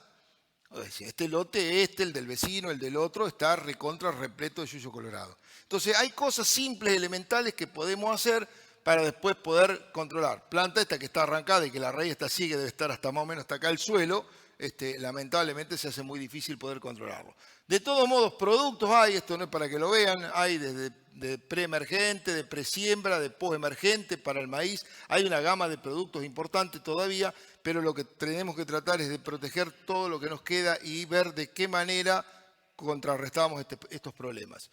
Otro problema grave que tenemos, son las residualidades que tenemos en los lotes. Nosotros estamos en una zona en donde los lotes tienen mucho contenido de arena. Recién Sergio mostró 65-70% de arena. Entonces, la arena, la arcilla, retiene mucho más y también degrada. La materia orgánica también es una esponja y absorbe. Suelos con más materia orgánica tienen más actividad microbiológica. Los microorganismos también degradan determinado tipo de productos químicos. Entonces, si nosotros estamos en un suelo con poca materia orgánica, con alto contenido de arena, la cantidad de degradación es mucho menor. Y esto, a ver, los más antiguos, Beto, vos sí que la conocés también, los amigos acá de Bragado, cuando trabajamos antes del glifosato, trabajamos con los herbicidas de presiembra, bueno, la dosis, ¿cómo estaba? ¿Ajustada en qué? En función, suelo pesado, suelo medio o suelo liviano. El suelo pesado es más alto, el suelo medio, 2,5, y el suelo más liviano, arenoso neutro, es más bajo. ¿Por qué? Y porque no tiene capacidad de retención, entonces todo el activo queda libre para poder actuar. ¿Sí? Entonces, bueno, en este caso es opuesto, queda libre y persiste por más tiempo muchas veces. Y en esto hay un montón de errores que cometemos y que no debemos cometer más, porque vuelvo a repetir, es mucha plata la que queda. Acá hay una residualidad de sulfonilurea aplicada en el cultivo del año anterior, donde se hace maíz y lógicamente que esto, bueno, no es que lo mató del todo, se pudo cosechar algo, pero ¿cuánto? ¿Cuánto perdí? ¿Cuántos quintales perdí? Esto es otro problema, esto es un desecante aplicado a un cultivo que iba a soja, donde había un maíz cerca y bueno, había viento y se aplicó igual. Entonces nosotros también hacemos macana, ¿sí? Cuando decimos y la sociedad se queja y que esto y que el otro, y bueno, en algunas cosas tienen razón. Esto no puede ocurrir, no debe ocurrir. Y aclaro, eso está hecho con un equipo terrestre, no está hecho con un avión. Bueno, acá tienen otro efecto, ¿no? De otro herbicida aplicado en soja. Por ahí viene una máquina que viene trabajando en soja y le quedó un residuo en vez de lavarla. Y lavarla significa lavarla, no es vaciarla. Es lavarla y usar desactivadores para sacar todo el producto que está dentro de ese tanque, en las mangueras, en los filtros. Hay muchas veces productos granulados que van y los filtros quedan, los gránulos por ahí no se disuelven totalmente y el filtro queda con todo eso. Entonces después va pasando el agua, lo limpié, sí, pero va pasando. Hay que desarmar los filtros, sacar, limpiar bien y después ir y desactivar con el producto que quiera. El más barato de todo es la lavandina. Al 0,5% con eso es suficiente. Pero lavarla bien. Y si no, después tengo, fíjense, y esto viene bien, miren, esa foto viene bien para ver que el suelo es totalmente distinto, aún en pequeñas superficies. Miren el maíz este, hecho bolsa, miren al lado, cómo está. Miren acá, miren este. O sea, esto es distinto y ahora después se lo voy a mostrar con resultados de producción. Muy bien, densidad por espaciamiento. Miércoles, densidad por espaciamiento. ¿Qué vamos a hablar con densidad en maíz? Espaciamiento en maíz, en trileras. Todos ustedes siembran el maíz a 70, algunos a 52, ¿no? ¿Alguien siembra a otra distancia? 52, bien, 70, 52, perfecto. Son las dos espaciamientos más utilizados. Bueno, nosotros ya hace algún tiempo habíamos hecho algunas experiencias que fueron ahí, medio descontinuamos. Y ahora un poco tomando en cuenta cómo viene la mano, y cuando digo que tenemos que contrarrestar los problemas que tenemos desde todo tipo de acción, lo empezamos a pensar, bueno, che, ¿qué pasa si nosotros achicamos más la hilera respecto al maíz? ¿Sí? Bueno, habrá que ver si tengo la máquina, si no tengo la máquina, cómo lo cosecho, cómo no lo cosecho, etcétera, etcétera. Pero ¿qué pasa con el rendimiento y qué pasa con las malezas? Ah, bueno, entonces el año pasado hicimos una experiencia, bueno, ahí está, en donde, todo lo pasamos, 52 con 70.000 plantas. Surco 52, 70.000 plantas, rindió 14.300 kilos. Esto con cosecha mecánica. Son parcelas grandes, no tiene repeticiones. Al lado, 52 con 90.000 plantas. Nos da un dato que no es lo que nosotros esperábamos, pero digo eso, ¿sí? Nosotros en los últimos años, que fueron húmedos, siempre tuvimos más rendimiento con 90.000 plantas que con 70. En realidad hicimos varios ensayos con híbrido ciclo corto, medio, largo, en fin, con 70, con 90 y con 110.000 plantas. Y entre 90 y 110.000 no teníamos diferencia. Entonces, bueno, vamos a 90 porque usamos menos semilla, hicimos los costos. Siempre nos dio. Este año no pasó eso. Bueno, estamos hablando de rendimiento entre 12 y 14.000 kilos. A 70, acá abajo, pasó algo parecido que 52. 14.100, 13.770. Con 70.000 plantas y con 90. Pero a 35 entre hileras, en los dos casos el rendimiento fue más alto. En los dos casos fue más alto y cumplió lo que nosotros pensábamos. 90.000 rindió más que 70. Pero bueno, el dato es que acá estamos en los dos casos en 15.000 kilos. Y bueno, esto es más que interesante. Ahí hay alguna foto en algún momento del ciclo vegetativo. 35 con 70.000, 35 con 90.000, 52 con 70, 52 con 90, 70 con 70.000 y 70 con 90.000.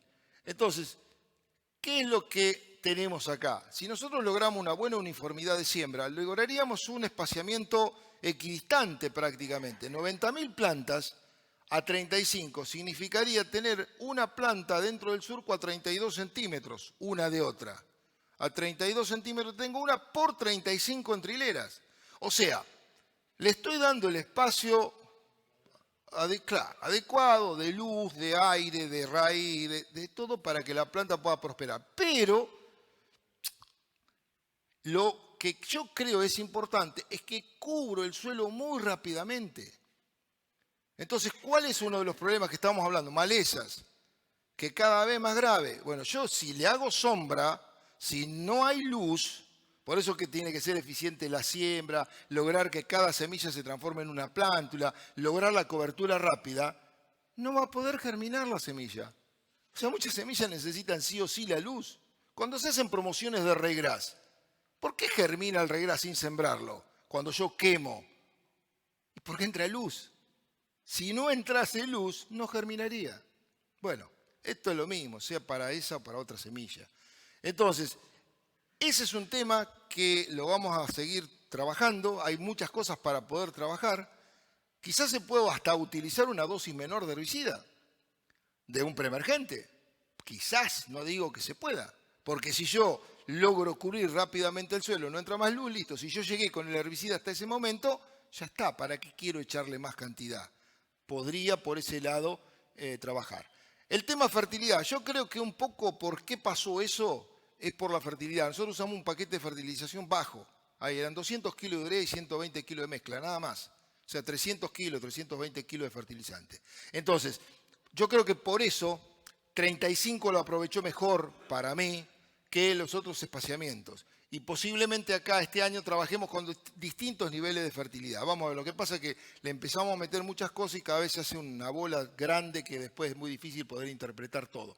Pero la fertilidad creo que es un tema que lo vamos a tomar. Podremos ver la arquitectura de los híbridos no son todos iguales, también va a jugar. Y no cabe duda, a 35 habría que poner un híbrido que no sea así las hojas, que sean más bien erectas, ¿sí? Erectófilo.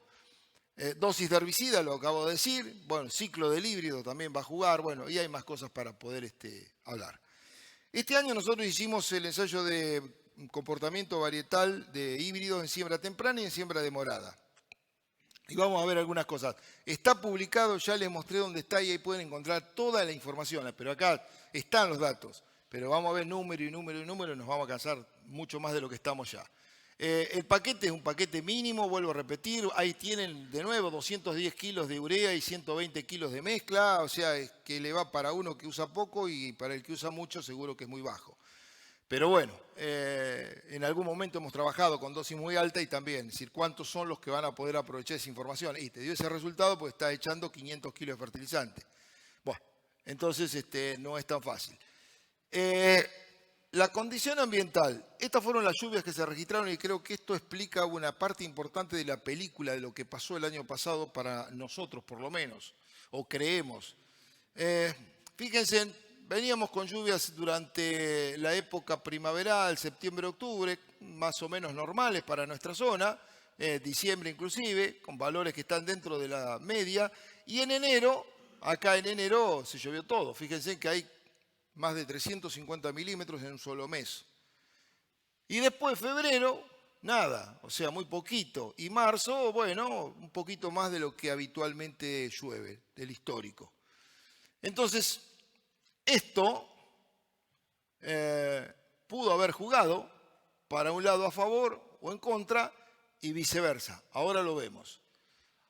Nosotros normalmente usamos un testigo, que puede ser cualquier híbrido, que lo repetimos. Y precisamente lo que busca es tratar de sacar la heterogeneidad que puede tener el suelo. Claro que tratamos de elegir un lote o el lugar donde hacemos el ensayo que sea homogéneo, que sea parejo. La pregunta que siempre yo me hago es, si es parejo arriba y abajo, ¿cómo es? ¿Lo vieron recién en el herbicida? ¿Por qué había una planta que era alta y otras ahí que estaban bajitas? Y porque donde estaba alta lo degradó. Entonces quiere decir que hay un componente algo más de materia orgánica, un poquito más de arcilla, un poquito más de algo que me lo degradó. Y al lado no, está al lado, pegado. Les puedo mostrar un montón de fotos de ese tipo. Entonces en esto es también bastante más complejo. Si yo uso un testigo, y lo ideal sería ponerlo al lado de cada material, pero claro, si pruebo 50 materiales voy a tener 100 parcelas, porque son 50 testigos. Necesito un lote bastante grande y parejo. Entonces se pone cada 3, cada 5, bueno, en fin, como podemos en función del espacio que también disponemos. Bueno, lo que hay que mirar en verdad no es este valor, que es el rendimiento en kilos por hectárea, que es el que seguramente a ustedes les gusta mirar, y a todos nos gusta mirar los kilos. Pero para comparar materiales acá, lo que hay que ver es esto, el rendimiento relativo al testigo. Y esto está sacado en función a los testigos siempre más próximos las comparaciones. Y hay un montón de ejemplos en donde van a encontrar por ahí un valor en rendimiento más bajo, pero que es mejor, a lo mejor, que un valor más alto. Bueno, en fin, hay un montón de materiales con rendimientos realmente más que interesantes. Fíjense en eso, todo del maíz de siembra temprana. que llega a este resultado final. Un rendimiento promedio, vuelvo a repetir, parcelas con máquina, siembra con máquina, o sea, muy parecido a lo que hacen ustedes, pero una superficie más acotada. 13.174 kilos, no fue malo el promedio de rendimiento. Esto no lo debemos considerar, pero lo pongo para mostrar que muchas veces hay ensayos que no consideran una bordura y la bordura influye enormemente en el resultado porque de un lado no tiene tanta competencia. 15.600 kilos, esto no va. El rendimiento real, el máximo del ensayo, estuvo en 15.200 kilos por hectárea. Estos son rendimientos secos, a humedad de residuo. Y el mínimo rendimiento en 10.500 kilos. Si miramos lo que decía Ferrari, la brecha es esto. Es decir, tomarlos, acá hay uno solo, pero podríamos tomar los 3 o 4 más altos y compararlo con el más bajo, ¿no? Ahí hay 2.000 kilos de diferencia, ¿sí? Lo que él hablaba de brechas tecnológicas en genética. Bueno, ahí lo tienen. Muy bien. Y acá tenemos el testigo. El año fue bueno, muy bueno, ya vieron los rendimientos. Si tenemos un lote que es homogéneo desde el punto de vista topográfico, viéndolo, no tiene desnivel, está parejito. ¿Qué puedo esperar yo del rendimiento del testigo? Yo siempre, para eso también tengo el testigo, después lo grafico. ¿Cuántas veces tuvo? 8 veces lo sembré. El mismo día, con la misma máquina, con la misma fertilidad, todo igual. Ese testigo debería dar un valor parecido. No puede haber una diferencia muy grande, no va a ser igual. Entonces está, y ahí tienen los resultados. El primero, el segundo, el tercero, el cuarto, el quinto, el sexto, hasta el octavo. Fíjense que varió desde 12.771, 12.777, los dos valores más bajos, a 14.800 kilos. ¿Qué espacio habría de acá a acá? 14 metros. O sea, este híbrido, que es el mismo que este, está a 14 metros. Acá dio 12.700, acá 14.800. 2.000 kilos de diferencia. La pregunta que yo le hago a ustedes es, si ustedes son los dueños de un híbrido o eligen por rendimiento, solamente van a elegir este. Y sin embargo, este es el mismo, o podría ser otro. O digo, el que cayó acá es una porquería, con 12.700 kilos no es tan porquería, pero bueno, comparado con este, no es tan bueno. Sin embargo, el ambiente es el que me lo está definiendo. Entonces eso, con este tipo de ensayo se puede sacar perfectamente. Lamentablemente, en el ensayo de siembras demoradas no lo pudimos hacer así porque no teníamos más lugar. Nosotros marcamos en el campo del productor los 4 lugares y hacemos todos los ensayos ahí. Y bueno, no solamente los de híbridos, sino todos los demás. Entonces, lamentablemente, el lugar nos resultó chico y tuvimos que sacar híbridos. De hecho, no entraron todos los híbridos que tenían que entrar. Tratamos de que entren todos los criaderos, le sacamos algún híbrido a cada uno y no pusimos testigo. Pero bueno, está aclarado. No es la forma en la cual queremos trabajar. Bueno, está así, son duros, dentados, semidentados. Eso de acuerdo al criterio nuestro, de comparación entre materiales. Puede no coincidir con el marbete de la empresa. Y los tardíos que se sembraron en el mes de noviembre, el 20 de noviembre, bueno, los rendimientos están ahí y ahora vamos a la comparación. También fueron rendimientos muy, muy buenos, excelentes rendimientos, ¿sí? 14.000 kilos, 15.000 kilos hay también, ¿sí? También hechos de la misma manera. Entonces, el rendimiento promedio del ensayo fue de los tardíos 12.856, el mínimo 10.300 y el máximo 15.300 kilos. Si comparamos los dos, si comparamos siembra temprana con siembra demorada, y esto es un buen dato para esta campaña quizás, encontramos esto, cosas muy parecidas. El rendimiento promedio en la temprana 13.174, promedio 12.856. El mínimo 10.500, 10.300, el máximo 15.200, 15.300. ¿Sí? Entonces, ¿por qué se dio esto? ¿El demorado da lo mismo que el temprano? Yo ya expliqué lo de la radiación, que sería al revés. Sin embargo, acá da igual. Y sí, es biología, puede dar igual. Pero ¿por qué dio? Yo creo que gran parte está explicado acá, en lo que pasó. Y está explicado en el equilibrio de la radiación.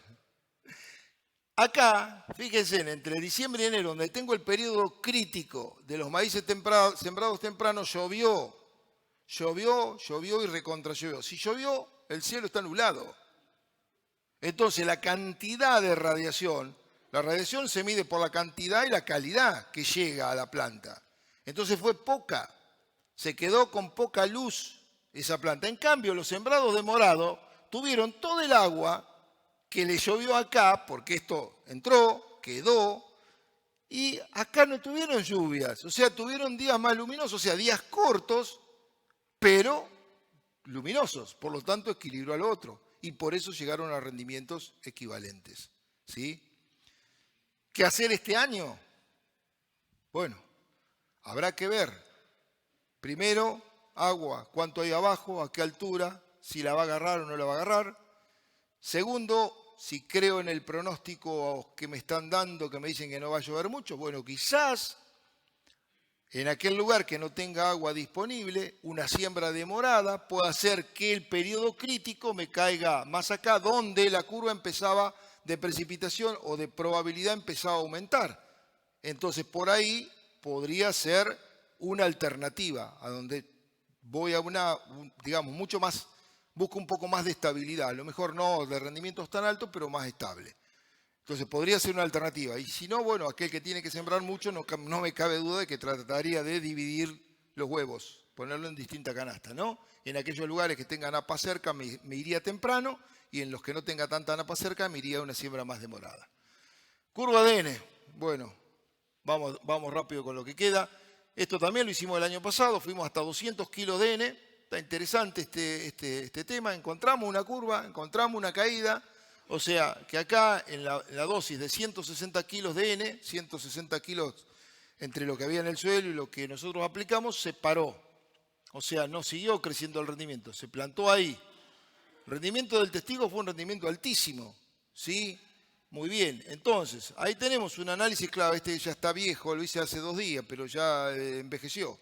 Porque hoy no sé cuánto vale el dólar, qué sé yo, pero estaba con el dólar a 57. Bueno, tómenlo con lo que hay, ¿qué va a ser? La diferencia de acá a acá fueron 2.600 kilos de rendimiento de maíz. Acá es 0 y estos son 160 kilos de N.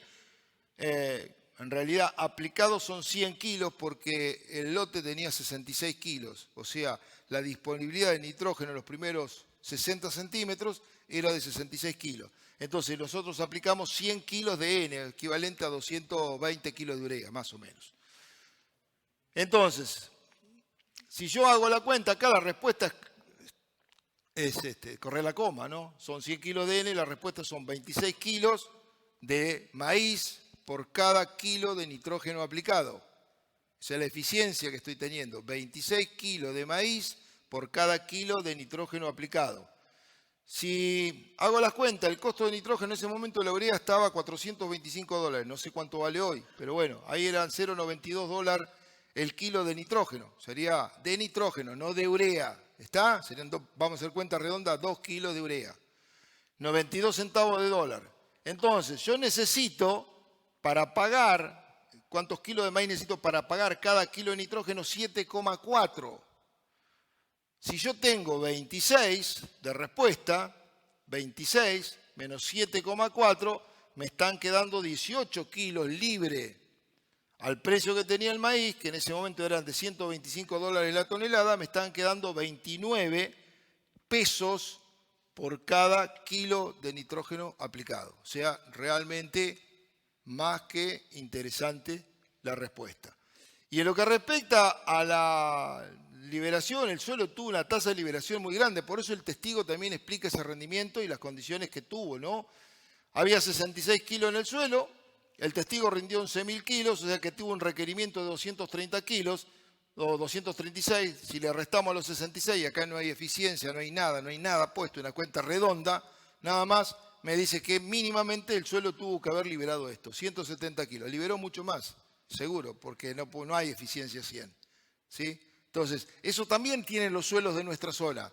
Imagínense si esos suelos de nuestra zona los mejoramos, los enriquecemos con lo que dijo Sergio, más carbono, más materia orgánica. Bueno, las tasas de liberación son muy altas, las que tiene nuestra zona, comparada aún con zonas que por ahí tienen valores de materia orgánica más alta. Fuentes de azufre.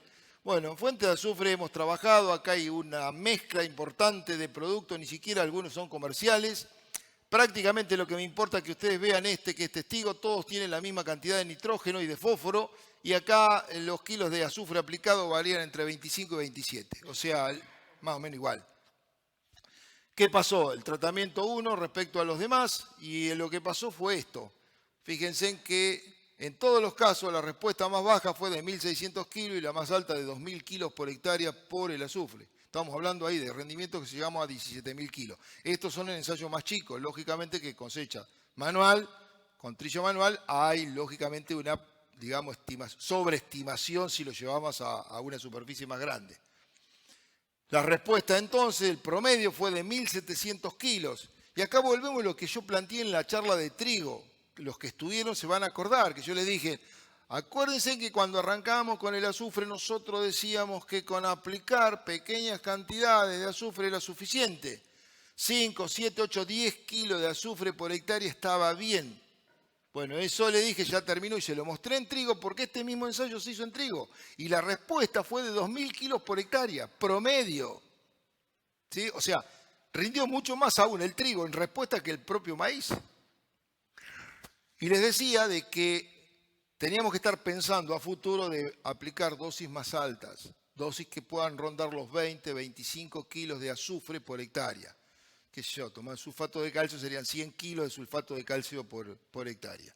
Y las respuestas realmente están. En realidad eso está dado, digamos, por el azufre una parte, y la parte mayoritaria está dada por una mayor absorción de nitrógeno que el azufre le permite hacer a la planta. Entonces tengámoslo en cuenta. Alternativas. Sergio mostró hace alguna charla atrás algo de los cultivos de cobertura, ¿no? Y los aportes que hacían al sistema, a las raíces, etcétera, etcétera. Pero también lo hacen nutricionalmente. Y aquí hay un ejemplo de otros autores en donde cuantifica la cantidad de nitrógeno que aportan al cultivo de maíz tomándolo en B6, creo, sí, en R6, perdón, reproductivo 6. ¿Cuánto aportó? Bueno, un cultivo de avena no le aportó nada. Un cultivo de avena con vicia, esto es cuando quemaron el cultivo de cobertura. Lo blanco es temprano y lo negro es más tarde.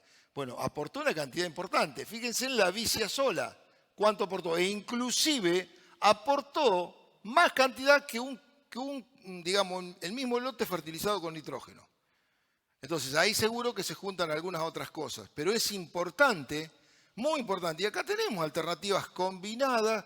Maleza, controlamos maleza, mantenemos el lote cubierto, usamos mejor el agua, hacemos más poro, hacemos más raíz, hacemos más aire para adentro, dejamos nitrógeno, tomamos nitrógeno del aire, que lo aproveche el cultivo que sigue. Bueno, eso serían alternativas muy simples de ir combinando cosas que seguramente ayudan a alcanzar mejor rendimiento. Los promotores de crecimiento me habrán escuchado hace 35 años que estoy en el INTA, 30 más o menos, que hablo de promotores y biológicos. Y a la biología tampoco le damos la importancia que tiene. Lamentablemente es así. Y bueno, creo que nos estamos perdiendo de ganar una cantidad importante de dinero. Acá hay un ejemplo, de esto es del año pasado, hay varios. Azospirilo, uno solo, con protector, y azospirilo más bacillus, otro. Hoy hay cantidad de microorganismos para usar, hay muchísimos. Bueno, ¿qué pasó? Esto es maíz, el mismo campo, todo igual, el testigo fertilizado, todo esto también está fertilizado. Pero fíjense, 800 kilos más de maíz. O sea, ¿cuál es el retorno que yo tengo por cada peso que invertí? Esto no hay forma digamos, de doblegarlo al biológico, porque vale muy barato. Entonces pongo muy poquito y tengo una respuesta realmente muy grande. Inclusive acá tengo más de 1.000 kilos cuando he mezclado dos. Y también hicimos, el año pasado hizo otros ensayos en donde también hay un montón de microorganismos, hasta 4 microorganismos juntos. Y las respuestas también, desde 300 kilos hasta 700 kilos por hectárea. Entonces, pregunten cuánto sale aplicar un biológico, aplíquenlo como corresponde, bien hecho. Y bueno, seguramente que tendrán una respuesta que con muy pocos kilos de maíz pagarían el costo de la aplicación y del producto. Bueno, hay algunos hormonales también, lo pasamos con dosis de nitrógeno y demás, porque el tiempo se va, pero Otra de las cosas dentro de los micros, que también venimos trabajando de hace mucho tiempo, el tema de zinc, de boro. Fundamentalmente el zinc en maíz es un cultivo muy sensible y vieron los mapas que hay y las respuestas que hemos tenido nosotros en distintos cultivos son muy grandes. Bueno, acá hay un ensayo del año pasado, de la campaña pasada, aplicado en forma foliar al estado de 7 hojas, en B7, de distintos tipos de productos, ¿no? Todos proveen zinc en distintas concentraciones y acá están las dosis comerciales que nosotros utilizamos. Lo que importa ver es qué pasó con las respuestas y la respuesta en todos los casos fue positiva.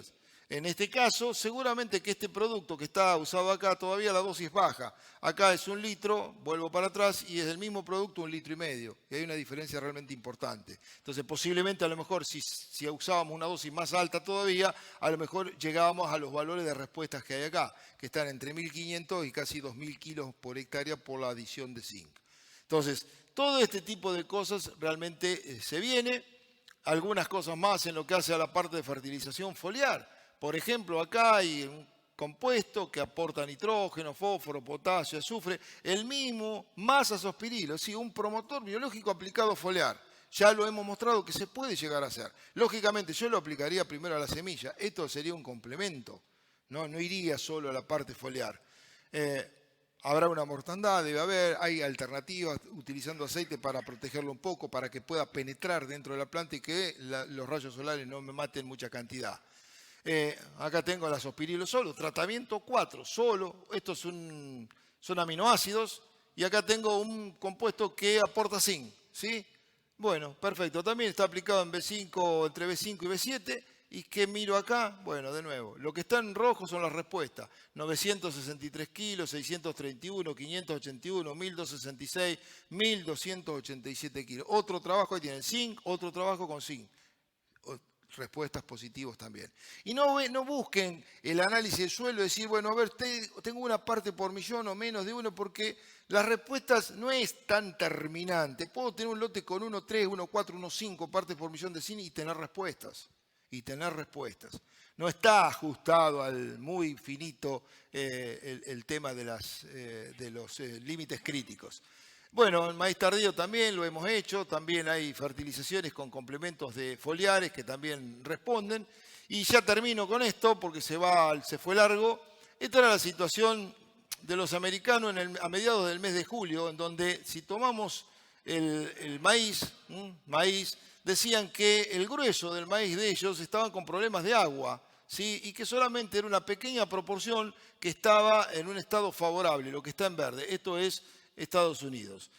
¿Qué fue lo que pasó? Bueno, esa foto también es del año anterior y de este año. Tomada, es la misma persona, dice, tomada en el mismo lugar con diferencia de un año, en el estado de Indiana, en el estado maicero. ¿Sí? O sea, que no cabe duda de que tuvieron, por efecto de las grandes lluvias que tuvieron una demora importante en la fecha de siembra. Lógicamente que tiene una capacidad enorme para poder sembrar y en poco tiempo poder revertir la situación, pero bueno, este efecto de tiempo no se puede revertir. Se supone que si yo estoy sembrando acá es la fecha óptima para sembrar, ¿sí? Si yo me vine más acá, salvo circunstancias muy especiales como las que pasaron por lo que yo mostré el año pasado en los ensayos nuestros, deberían tener menos rendimiento acá que acá, ¿sí? Bien, no siempre pasa. ¿Y eso qué pasó? Pasó que el último informe que sacó el USDA, el Servicio de Agricultura Externo Americano, que es el que hace todas las estimaciones y demás, hizo que el precio del maíz cayera a casi $10 en un día, ¿no?